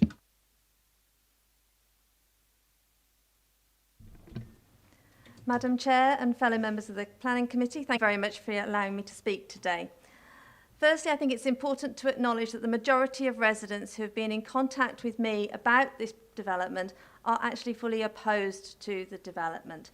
I realise this is a reserved matter and therefore it is not a matter, but I think it's really important to actually acknowledge the depth of feeling felt by many residents. In terms of the actual matters before you today, there have been concerns about the distribution of the affordable housing throughout the site. It is said to be pepper-potted through the site, but there is a large section of it situated in the new section of the site. When you bear in mind where the affordable housing is already within the Ned and Rise development, which it basically abuts that section, it will make a very large concentration of affordable housing in that top section of the whole area. There have unfortunately been a number of incidents in that area of antisocial behaviour, and there is a grave concern around residents as to whether this is going to be increased by more single bed occupancy premises in that area. The aspect that I am most concerned about and have been continuously concerned about in relation to this development is that of drainage. It is of flooding. Members, this weekend Caldecott flooded. People within Castle Lee had floodwaters in their homes. People in Castle Lodge Crescent had floodwaters in their homes. I read in the report that the drainage system is still to be designed. The water, states that water will stay in pipes underground except in extreme rainfall events. This weekend was extreme rainfall events. So what would be happening to that water? Will it go down into Nedham Brook and will it end up in the properties of Castle Lee and Castle Lodge Crescent? It's not the residents who will be living in this development that will suffer from flooding. They're on a lovely big hill. It's the residents who are downstream and at the bottom who will actually suffer from the flooding from the Nedham. I have to ask, could you please look carefully when you look at these attenuation basins? Are they actually going to be sufficient for extreme rainfall events so that we will not have an excess of surface water flooding off the properties and going down and harming our existing residents? As a council, we passed a climate emergency. We said that we acknowledge extreme events are going to happen more often. We said extreme rainfall will happen more often. Storms will happen more often. We, as a council, have a responsibility in terms of planning that we do not make ill-advised decisions about this. So I really ask you as members to consider this very carefully. The final area I would like to mention is the construction traffic management plan. There are real concerns about traffic movements on and off the site. At the moment, they're all proposed to go through the one area on the site. And there is still the proposal that's pending for potentially a second access point onto the site. Council officers, planning officers will already be aware of other issues that we have relating to planning and traffic movements in the Ned and Rise development, which, unless they are solved, are going to cause additional problems. So please, I am very concerned that residents of the existing Ned and Rise development are really going to suffer if we can't actually sort out a decent traffic management system into this development. Thank you very much for your time. Thank you very much, Councillor Watkins. Councillor Feakin. Thank you, Chair. And this is a reserve matters application. I'm hopeful, having listened to the local member, that the drainage can be, which in effect should be equated to the Greenfield runoff rate in any event. I have confidence in our drainage engineers within MCC that will be deliberately and in accordance with the plan as it should be. So I have confidence there. Where I am a little bit more concerned, which is down to local knowledge, which Joe just highlighted, is the clustering of affordable housing if in relation to the existing, which obviously isn't in front of us, but if that is clustering affordable housing adjacent to other affordable housing in the previous development, then the concept of pepper potting across the whole scheme doesn't necessarily flow that well. And so with that in mind, I think I'll probably take guidance on the officers how they would best to consider that, but it might be that we have to work with a local member in order to reconsider the pepper potting across the site in relation to the previous site next to it. Thank you, Councillor Feakin. Councillor Easton, Councillor Harrison, Councillor Becker. Thank you, Madam Chair. I hear what Councillor Watkins had to say, and at Caldicot Town Council last week there were concerns regarding the two matters which Councillor Watkins has mentioned about the drainage and the pooling on the ponding on that site. But one of the important ones they did bring up was the fact of the traffic management plan, which has come out as a discharge of condition last week.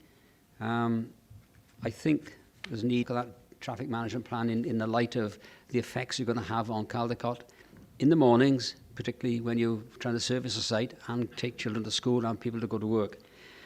It's not mentioned big in the report today, but I think it should be picked up quite firmly with a local member and proper consultation with members and teachers and pedestrians in the area as to how the morning servicing carries on, because I think that's very tight. I think to have what it says on a construction management plan that between 8:30 and 9:15 there'll be a lull in deliveries, and between 1500 and 15:45 there'll be a lull in deliveries. I don't think that's sufficient, and I think that when you come to consider the construction traffic management plan as a reserve matter, as a discharge condition, you should be taking up more concern with a local member and some consultation as to the results, because it also mentions vehicles with more than 80,000 kilograms, width exceeding 3 metres. There's a lot of considerations, I think, to be made. And my experience that I had with Herbert Road in Caldicot, where we had the Oakley Way development, it did cause considerable amount of angst for the public, and I think this should be taken up with a local member quite firmly. The matter of the drainage, I think Joanna's actually expressed very well. Thank you, Chair. Thank you, Councillor Easton. Craig? Thank you, Madam Chair. Just want to clarify a few points from the local member and a few of the queries that have been raised already. In relation to the construction traffic management plan, that is separate planning application that is being fully considered by highway colleagues, and a determination will be made in that separately. I think members need to remember what we're considering here today is the reserve matters planning application relating to the scale, layout and appearance of these buildings. Some of the matters that are being discussed are subject to other applications, other planning applications, which are being considered by officers. So the construction traffic management plan is certainly being considered at the moment by highway colleagues, and a separate determination need on that. Secondly, the drainage is also being reviewed via a separate planning application. In terms of flooding, this application is outside of a flood zone, and Natural Resources Wales did not object to the planning application for the outline planning consent, and Welsh Government also reviewed the planning application as part of a call-in consideration and did not call the application in. So the development is in accordance with TAN Technical Advice Note 15 and doesn't have any potential implications on flooding. With regards to land drainage, as I said, it is part of a separate planning application, but the runoff rate will be a greenfield rate, which will be similar or the same or similar to the runoff rate at the moment. The Nedin Brook did flood recently, and it is a flood plain, so it is doing its job in terms of taking that water within that flood area. So the drainage will be fully considered and will only be approved if it's acceptable. There will be no additional runoff to that Nedin Brook. In terms of the distribution of affordable housing, we've worked very hard with colleagues in housing and with the developer to ensure that we have got pepper potted throughout the site. This plan does show where the affordable housing is. There is a existing element of affordable housing. Phil, can you show on the plan where that is in terms of the red in this area? So there are existing affordable housing properties in this location. Our policy is in Monmouthshire that we don't pepper pot over 15, which this development is in which is compliant with. Those particular affordable houses, they won't function together, so there's a boundary along the back of the existing properties, and this housing estate will not function together, so we don't feel there is an issue there with regards to the way that the affordable housing is located throughout the site. I would also argue in terms of, well, debate really, in terms of the amount of affordable housing we're getting from this site is 35%. It gets difficult to have a full pepper-potted scheme. And going forward in the next LDP, as you can see, there might be higher levels of affordable housing. So I think it's a situation where we do have to consider about balanced communities, but we have to think about the way people conduct themselves in terms of antisocial behaviour and ensure that, well, with this particular site, we do feel that we have achieved that. So the concentration of proposed affordable housing to existing houses, we don't feel is an issue with this particular site, and we don't feel it's going to function as one. They will be two separate developments. In relation to climate change, again, I fully appreciate the argument and the debates that we have with regards to the Council's climate emergency announcement. We, I think, have to bear in mind what this development is giving us. We do also have a housing crisis, and this development is giving us 130 dwellings, 45 of which are affordable housing. And I also believe that this development, which we have worked out with the house builder, is creating a place. We've got a significant amount of green infrastructure throughout the site. Admittedly, there's a gas pipe going for the site, so we have been able to achieve that quite easily. But when you look at the landscaping of the site and what it delivers to the community, I think it really does create that place that this council and Welsh Government wants us to create. So I just wanted to clarify a few of those points really for you, Chair. Thank you for that, Ray. I believe we have, I think it's Councillor Harris next, then Councillor Becker, then Councillor Brown. Thank you, Chair. I'm coming back to my favourite theme of social housing, and we've had information from Councillor Watkins that residents opposite the proposed development have been upset by antisocial behaviour from tenants in social housing. Is this actually anecdotal, or is it something that's actually been reported to the police?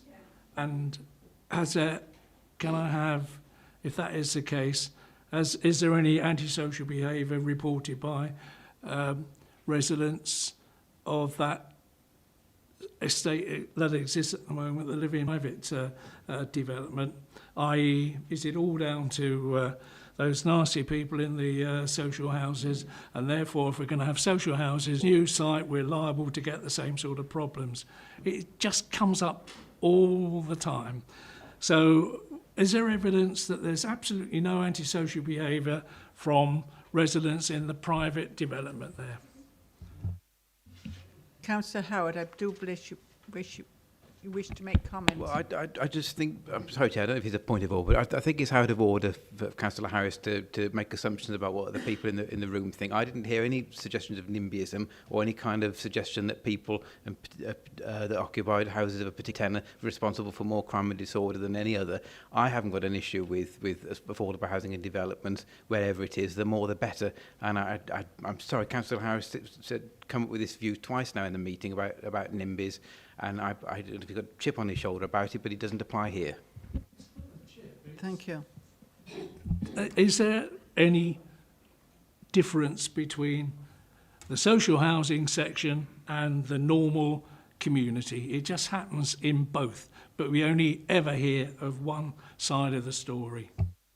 Thank you. We'll move on. Councillor Becker, then Councillor Brown. Thank you, Chair. Often I think the crossover in that particular issue is that it's single occupancy, and a lot of the times when you get single occupancy, you've got young males living on their own who want to have a good time, things like that. It's not always that. I don't want to make a generalisation.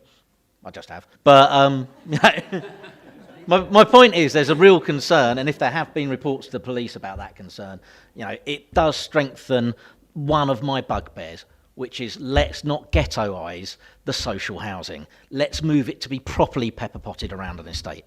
You know, I think that's the best thing for everybody. It's the best thing for inclusion in the community, and the best thing to break down these very sorts of, of problems that we have, of perceptions of people. I think, and for that reason, I think that we should look again at the positioning of that housing. This application came forward before it was required that it had approval from the Sustainable Drainage Approval Body, an MCC flood risk, which is quite lucky for the application, really, because it would not have approval from those boards. Why it is not required, certainly everything that they have listed in their review of the application, it says that, under 3.6.26 of the LDP, SUDs would represent a significant opportunity to be maximised. The drainage system needs to demonstrate the hierarchy for disposal of service water, exactly what we're talking about, the water rolls downhill in the Nedden. And it doesn't do that. And none of the plans, some don't actually exist at the moment, but none of the drainage plans would actually, under our current standards, pass. So now I know that that is not a requirement because they came in before we had to have those approvals, but nonetheless, we're in a position where we're seeing flooding at the bottom of that hill, and I feel that we should be paying more attention to that. So. Thank you, Councillor Becker. Councillor Brown? Yes, thank you, Chair. I'm very much in favour of the pepper pot idea because it does avoid, sort of ghetto areas, and for that reason, it mixes social housing with private housing, which I think is a good idea, and it's often known as a policy to avoid areas being identified as ones with social housing. So I do think I'm finding with Councillor Feakin again, which is to do with the idea that I think this pepper potting at the top needs to be looked at, so it's actually spread a bit more by the site, within the site. I mean, previously in the outline application, I was very concerned about the traffic and highways and so forth, but as that's being dealt with on outline, there's nothing further I can say on that. I mean, I'm pleased to see that there are some bungalows, but I'm disappointed that there are only 3 because there's a national shortage of bungalows, and they are in high demand, and particularly new bungalows. If you do a right move search, you'll find very, very few modern bungalows available, and since we have the demographics of an older population of housing that they would like to actually see, and people could downsize into those sort of houses. The other question I've got, which is just something that I actually noticed on the report, I hadn't noticed before, but on page 83, it mentions about height, and it says something about the maximum height of the dwellings on the site will be 9 metres. Now, I thought 9 metres was quite high because I thought normally it's about 8.3 metres, and I just wanted to know how that compared with the heights of existing properties in the surrounding area, because obviously you don't want I don't think the properties on the estate that we went round that it's going to join were particularly high, so I'd just like some confirmation on that, because obviously in this application in reserve matters we are looking at things like height and scale and so forth. Thank you. Thank you, Councillor Brown. Craig? Phil, do you want to go back to the affordable housing plan? Just wanted to discuss this issue again with members. I said, as officers, we do certainly feel that we have pepper potted the affordable housing throughout the site. If you look at where the colours are, this is literally where the affordable housing is going. We've been working very hard with our housing colleagues to ensure that that housing is in the right location. And our policy is that we don't have any more than 15 houses grouped together in one location, which this would comply with. In that area we're talking about, there is private mixed in with the affordable, so there is a mix there. So this area here, so there is private properties in that location as well. So it is balanced. And I think, yeah, so in terms of balanced communities, we do really believe that this is given that pepper potting throughout the whole site. And we've spoken to RSLs, and I'm sure Louise would be able to pick up on this point. In terms of maintaining affordable housing properties, there is a benefit to grouping properties together for the social landlord as well. Louise, do you want to mention a few points on that? Yeah, I mean, our policy is to pepper pot affordable housing throughout a site, and generally we don't like more than 15 units together. But the flip side to that is the RSL have got to manage it as well. So we like to try and keep them in little bursts of concentration, if that makes sense, in terms of what's available and there. But what I think is really important to add is there's a lot being talked about antisocial behaviour with regard to social housing, and our RSL partners have a duty to manage that, and they do take that duty really seriously, but they can only manage what they're aware of. So if there are issues with existing affordable housing, Melin need to be made aware of that, and I can make them aware of what the issues are if you want me to, or residents need to report directly to Melin. But certainly there's a management responsibility that they have, and they do take it seriously, so it's not something that's ignored or, you know, is played down, but it's all about evidence gathering, and they can only act on anything and take action if there's evidence of what the sort of allegations are. So that's really important. I think that we should say that there are sometimes issues in social housing, we know that, but our RSL partners will act and sort of deal with that accordingly. Thank you, Louise. Thank you. Very indulgent of you, Chair, again. I hear very much what you said, Louise, but looking at that plan as it is, the bottom third of that development has got a very limited amount of affordable housing compared to the top part. And maybe if we was to reallocate some of those from the top part down through again, I don't know whether the driver has come from us resisting the developer, or whether that's our ideal plan. I don't know. It's a balance, isn't it? Because we've got to balance the open market housing as well in terms of whether or not that would actually fit down there. So I don't know. It's certainly something that, could we ask for it to be looked at again, Craig? I'm not sure. I don't think that's too much up there. I think the issue is that there's existing affordable probably already there. I think that's what the issue is, rather than where the news go in. So I think we need to understand how much is already there and what are the issues around that housing, if any at all. As I said, officers are more than satisfied that this is meeting our policy on pepper potting. And as I said, we've worked really hard with housing and the developer to ensure this layout works for everybody. And I think members need to remember, in terms of providing 45 affordable housing units across the site, is quite a significant amount in terms of meeting our needs of addressing our housing issue.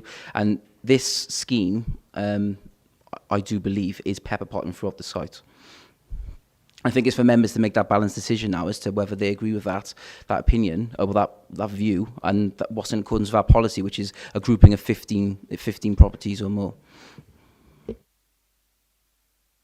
that explanation, thank you, Louise. Also, I think we dare say we have members in here that live on their own anyway.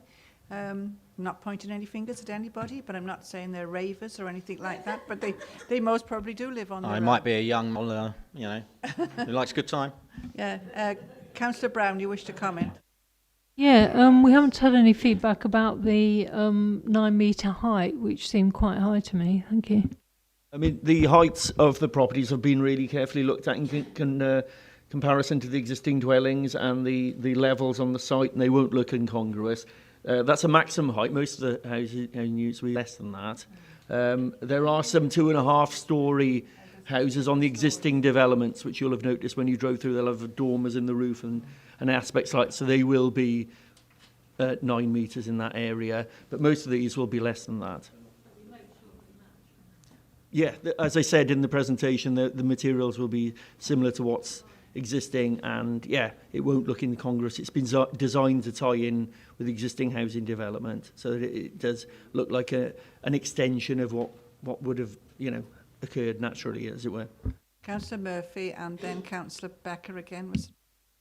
Yeah, thank you, Chair. Only briefly, I was trying to come in on the social housing, but having looked at that site, I'm quite familiar with that site anyway, because it's right next to my ward. There is a clear demarcation between the existing social housing and that cluster. I know it's in the same geographical area, but they're not actually connected in any way. So there is a clear demarcation there. So I don't really think it's the problem that people envisage that it is. Rebecca? Indeed, not to harp on about the pepper potting, but I mean, when you say the rule is under 15, if we took into account the amount of affordable on the other side, is that still under 15 in that sort of area, regardless of the demarcation point? There is no policy on regards to existing settlements, and we've allowed in other areas in Monmouthshire exactly the same situation with regards to proposed developments. This issue is, if it was 100% affordable housing, would that be acceptable to the community? I think it's an interesting discussion about how people act and how the planning system should be able to control that. I think here we are creating a balanced community. We are delivering on our objectives to create places. I think this scheme overall, when you look at it in a balanced opinion, we are achieving what we want to do in terms of placemaking for this scheme. Thank you, Craig, because I believe an exception site is all affordable, isn't it? So you take it. Anyway, Councillor Howard. I'm going to move approval, Madam Chair. I hear the comments about the pepper potting, but if we were to refuse it on that basis, I don't think, given our policy of groupings of 15, that would carry any legs at all at appeal.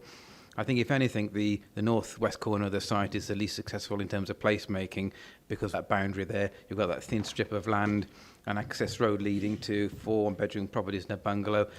It's not going to look very great, is it, rear boundary fences and in terms of street scene, but I appreciate it's limited, and I don't know what else you'd do in the absence of connections through from the existing development to improve that. So notwithstanding those issues, I'll move the recommendation. Thank you. Quickly, Councillor Feakin. Councillor Howard for approval. Yes. Do you wish to sum up, actually, before we do take the vote? Thank you. So thank you very much, members, for discussing the pepper potting issue. I think it's something that's really important and that we have to actually really consider when things are going forward. And residents do need to feel like they have been heard. And that is a really important consideration, because this was massively a big issue for the residents who have been experiencing a great deal of antisocial behaviour, which has been reported to the police. So I'm sorry if it doesn't get through to Mellon. I'd have thought the police was sufficiently the direction I would always direct residents to take when situations are getting that difficult. And I really do hope that I can also be informed as what's going on in terms of the drainage for the site as well. Not because of this particular site, but very much my concerns are for down the Nedden and the other properties who've already been affected. We need to make sure that the situation is not made worse by building these houses. Thank you. Thank you. And I think I can reiterate that in this committee, we do give people plenty of time to discuss things and allay all fears with whatever the application is. We've been here since 2 o'clock. It's now almost 5:30. So Councillor Howard has moved approval and seconded by Councillor Feakin. Could I have a show of hands for approval, please?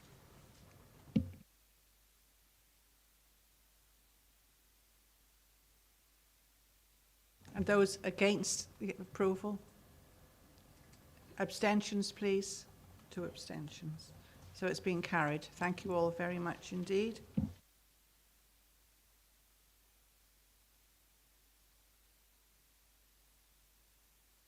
Right, next application is High Trees Chepstow, and this is 01839 on page 97. Thank you. Okay. No, it's me. Thank you. Yeah, this is, again, one that members have been to a few times in the past. You'll know that High Trees was for council building, actually, but it's now returned to a dwelling. It's grade 2 listed, and this property would be in its grounds. So that's the wall around High Trees.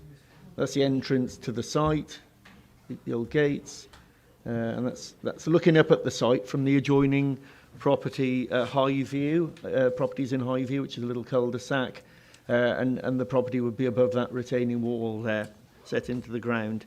That's Cobwebs Cottage, which is to one side of the development, and that's looking from the site back down towards High View. Again, looking towards Cobwebs Cottage from the site. showing the wall, the retaining wall, and the dwelling would be behind, to the left of where that's taken. And again, another shot from high view. That's the site in context. So High Trees is the large building to the southwest of the site, the red edge there. And then that's the proposed plan. So the access would be from the gates and then a spur into the site off the access drive to High Trees. High view properties are to the above the proposed dwelling. It's a floor plan. So showing that there'd be an attached garage now. Previously there was going to be a detached garage, which is now omitted. So it's been attached onto the dwelling, which makes it longer now. It was about 20 metres in length before, now it's 23.5 with the addition of the garage. And that's the proposed dwelling. So it's a modern dwelling. It's set right into the ground behind the retaining wall, so that it sort of sits into the bank to be unobtrusive and to keep High Trees sitting way up above it as the dominant feature in the landscape. And these are the side elevations. You can see how it's sort of set into the bank there above the retaining wall. And that's the rear elevation, which you won't really see because of the lie of the land, and there'll be a retaining wall behind it.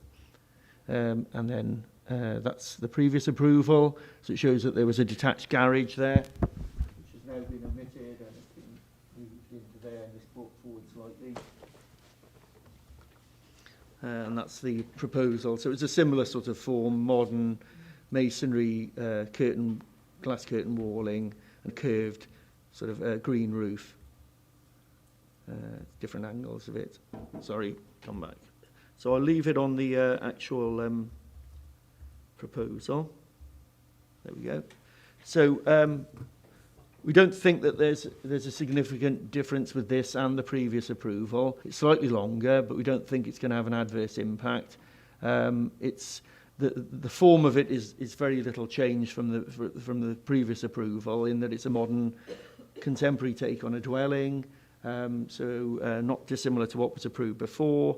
We think that it won't have an adverse impact on the conservation, and it'll leave it preserved, and it won't have harm to the setting of the listed building, as it's set right down below it and won't interfere with the sort of key views to the listed building. There was an issue, there are concerns from residents in High View about loss of privacy, but we think because of difference in the dwellings and the retaining wall in front of the dwelling, then that will actually screen views from this site to those properties. And in fact, the views from this property will be over the roofs of High View, well over the top of it, into the gardens, because of the foreshortening and the relationship, the massive difference in levels between the properties. Neither will it impinge on High Trees because of the difference in levels as well. So there are conditions to be reiterated within the report, and otherwise we would recommend approval for this revised scheme. And there would be a contribution of 17,000 for affordable housing in the local area again, as a part of this potential approval. Thank you. Thank you, Phil. I dare say that a lot of you are familiar with the site anyway. I believe, is it in your ward, Councillor? Councillor Becker's, is it? Yes, right. Would you like to comment first of all then?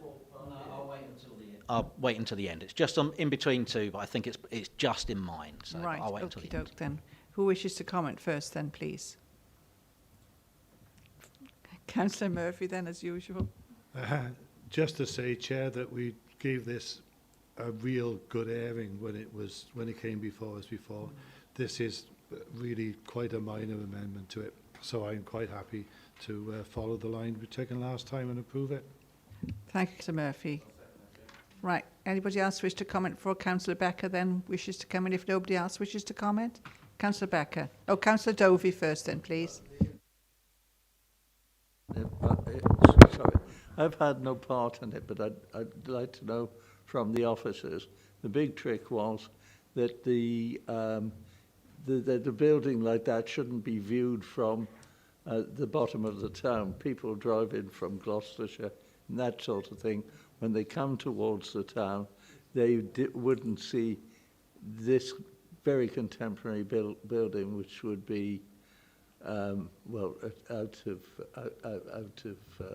kilter with what was there already. And the other thing was that they wanted, the people down below wanted to be absolutely certain that the significant wall that there is that hides the property is secure, because there is has historically been drainage points through that wall, and they are very conscious of the fact that if that isn't up to spec, and there was a feeling that it was before, they would want assurances over that. That's my contribution. So it's right. Councillor Becker. Sorry, do you want me to comment on those? Yes, you can. Yeah. 2 please, points then. Till you switch off, in terms please. of the impact of it, it will be very similar to the existing building. In effect, you'll see the top part of the building. A lot of the bottom part will actually be screened by the existing wall, if I can show you that on the photographs. So that wall will actually screen, because they're digging below, further back up the slope and below it. So that will, from long views, which is obviously lower at a lower level, that will screen a large part of the building, that wall. You'll see the top part of the building inevitably, but that will be set in the context of it's got a bank rising up behind it, and then high trees sitting well above it. So with the bank, trees, vegetation, and high trees above it, your eye will still be drawn to high trees. You won't really see enough of this building for it to be a dominant or incongruous feature within that area. And it's not dissimilar really to the relationship that we recognised when we accepted the previous proposal. And in terms of the wall, I think last time we did really sort of err into sort of civil issues, really, in terms of the integrity of the wall.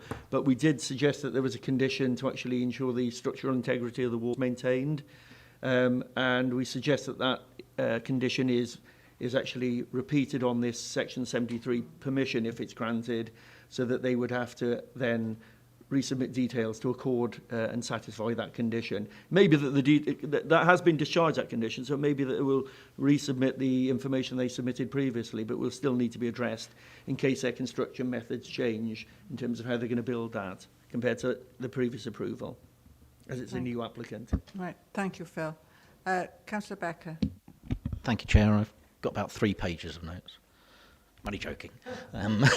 So you take your breath in.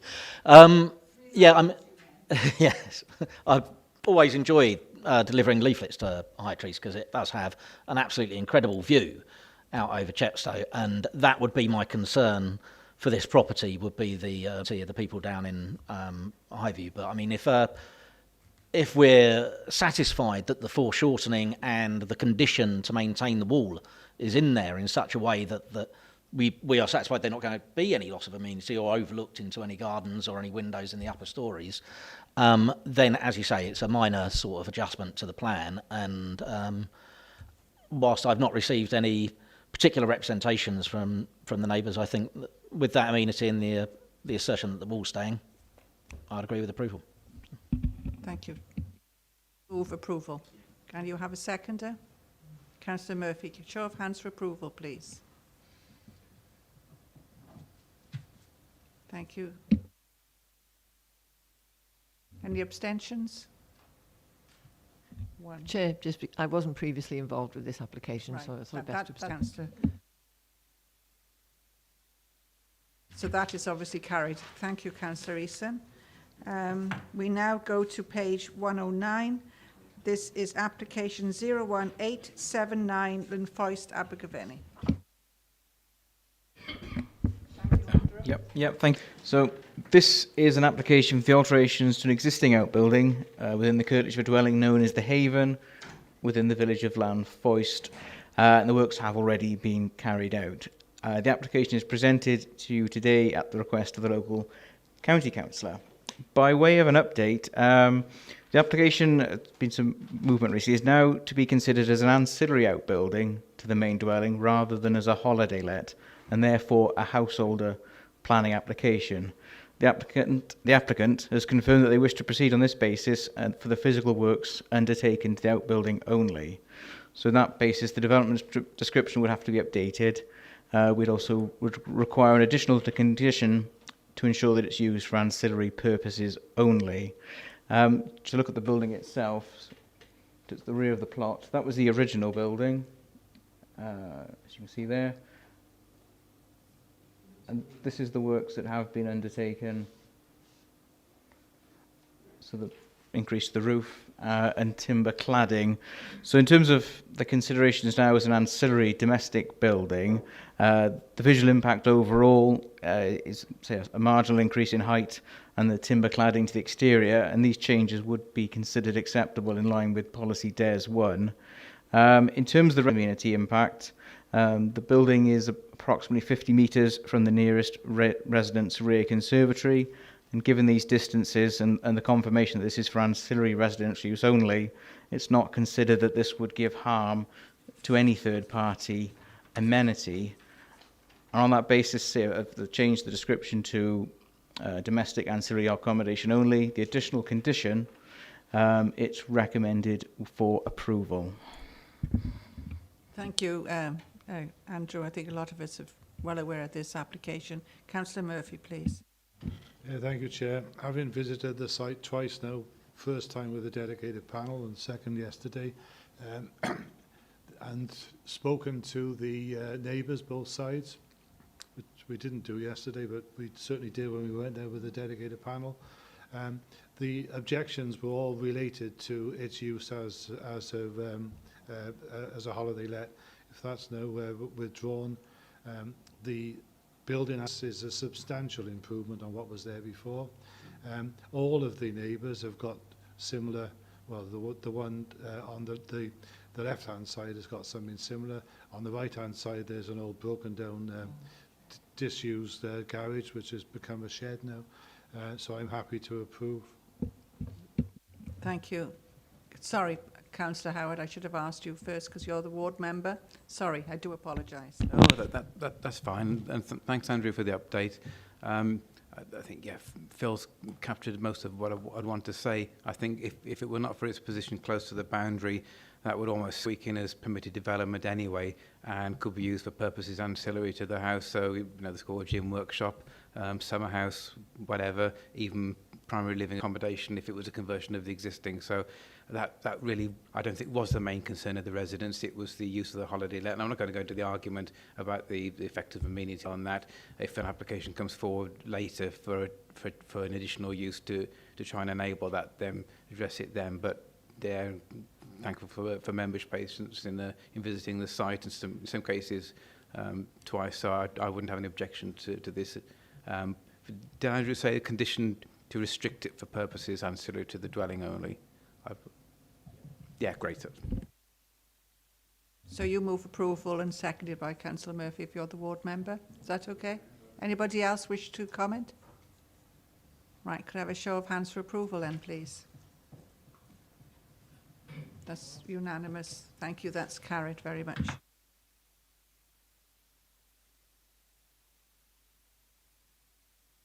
So Councillor Webb has to leave with declarations of interest, so thank you very much. We now go to the last application of the afternoon, pages 131, and this is 00023, and this is Bulwark Chepstow. Thank you. Yeah, this is a garage site in Bulwark, so it's a proposal for 8 one-bedroom dwellings. If I just go through the photographs of the current garages, not the most beautiful site in the world. And that's the access off Western Avenue between numbers 39 and 41 to get to the site. And that's the site in red, so you can see where the access is coming in off Western Avenue to the left-hand side, and that's where the garages are laid out. And so it will be set out, so there'll be 6 sort of mews set out together there, and then a pair of semis set together off there, making 8 in total. They'll be similar in form to the properties at Elm Road that we saw on the design tour previously. Well, it was last year probably now. Well, it was last year, of course it was. Yeah.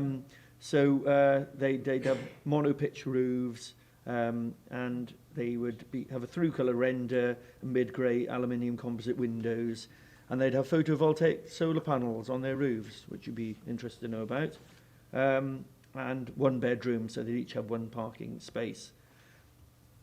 In terms of access, highways have got some concerns about it, but we feel that really given the scale of the development and the fact that there's quite a bit of traffic going in and out to the garages, or potentially could have been, had they been used properly, then this can be serviced reasonably well from the existing access. We feel that the scale of it's reasonable, and if there has to be curbside delivery out onto Western Road, then that's what will have to take place, and MHA and the residents will manage it properly between themselves. That's the form of it. You see there's a sort of not mono pitch, but it's got an asymmetrical pitch roof, but it's very similar to the ones we saw in Elms Road, designed by the Cardiff University design group. So we feel it's a good scheme, and we would recommend approval for it, subject to the conditions in the report, and including a construction traffic management plan, given the nature of the site. So we'd recommend approval. Thank you. Is there a ward member? No, no ward member. Right, Councillor Harris, thank you. Where's Terry gone? Do you wish to comment first as you're a Chepstow member, Councillor Dovey?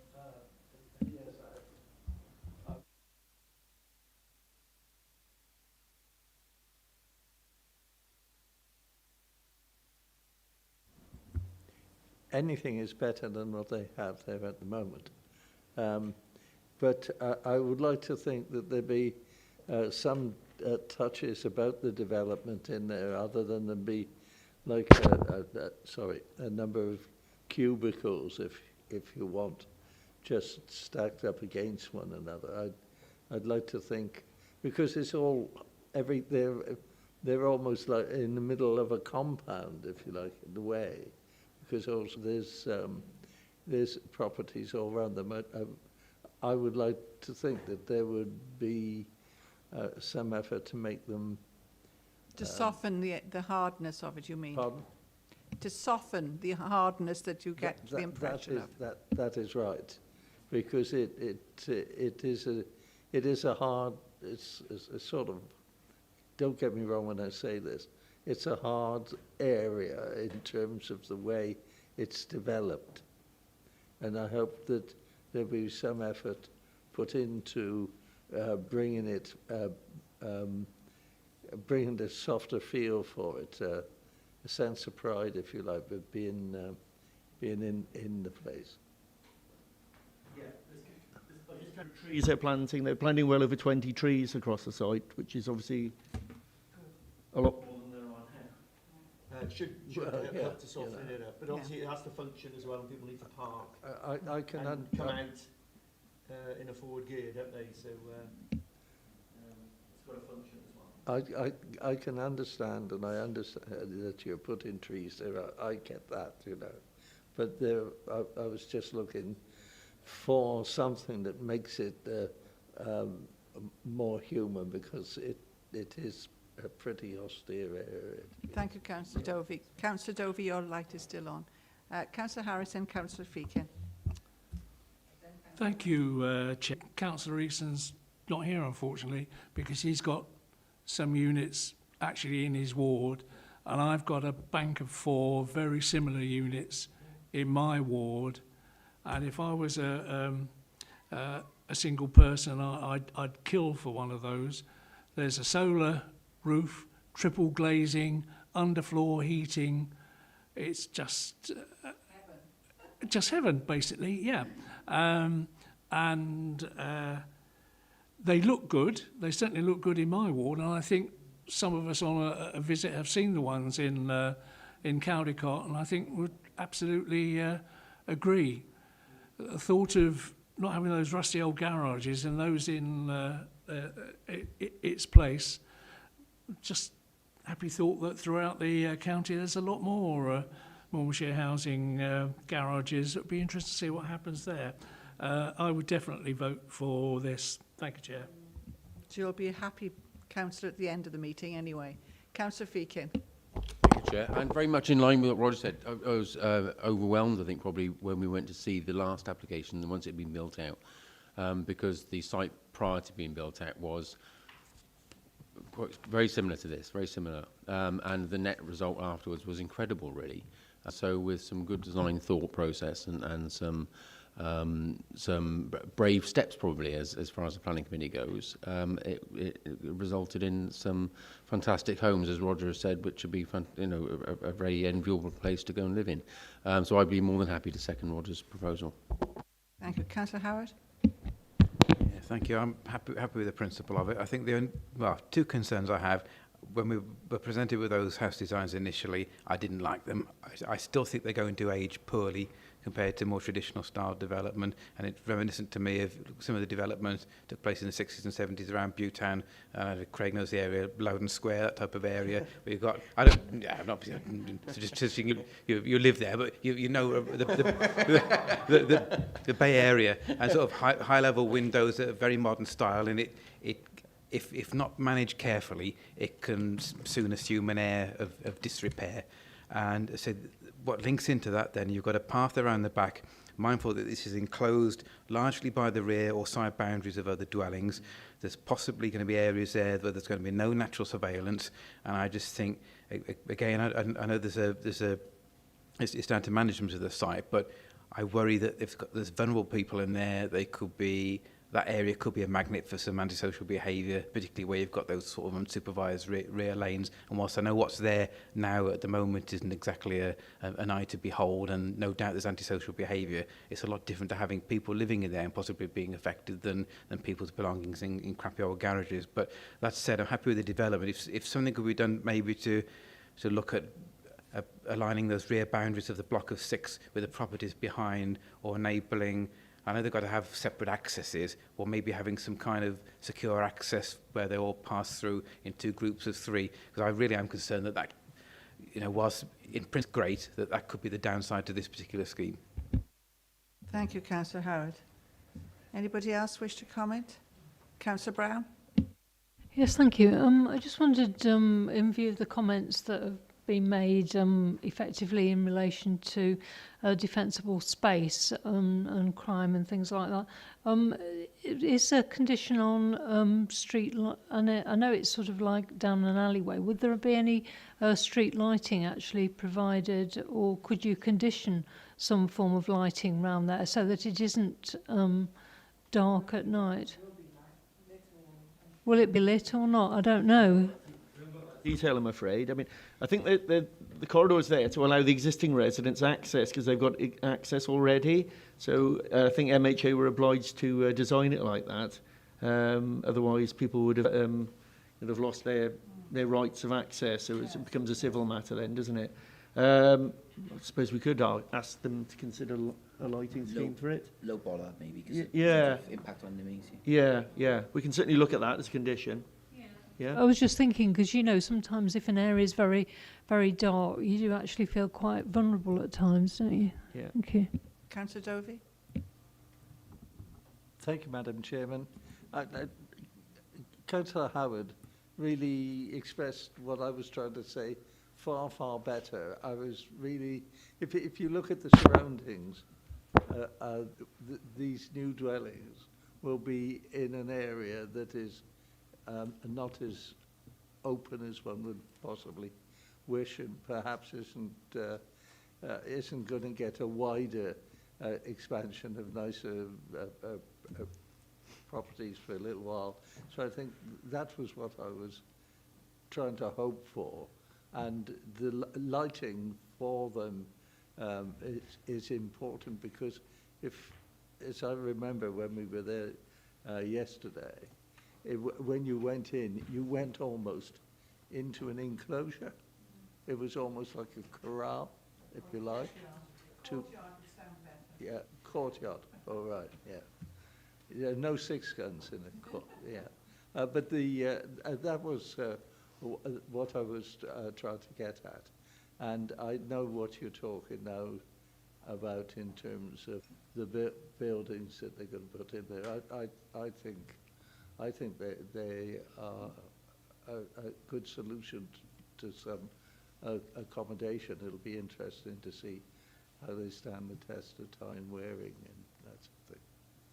Thank you for letting me come back to you.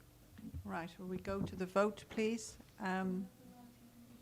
Yeah. Yes, that will be conditioned. Thank you, Councillor Brown, for that suggestion. Councillor Dovius, you're the Chepstow member. Do you wish to move? You move approval. Seconder, Councillor Feakin up there. And could I have a show of hands for approval, please? That's carried unanimous. Councillor... That's all right. We could see it was unanimous. So thank you all very much for your attendance today, and very sorry it's a very long afternoon, but I think we've given it justice of all applications. They can't say we skip over them at all. So thank you very much and safe journey. Thank you.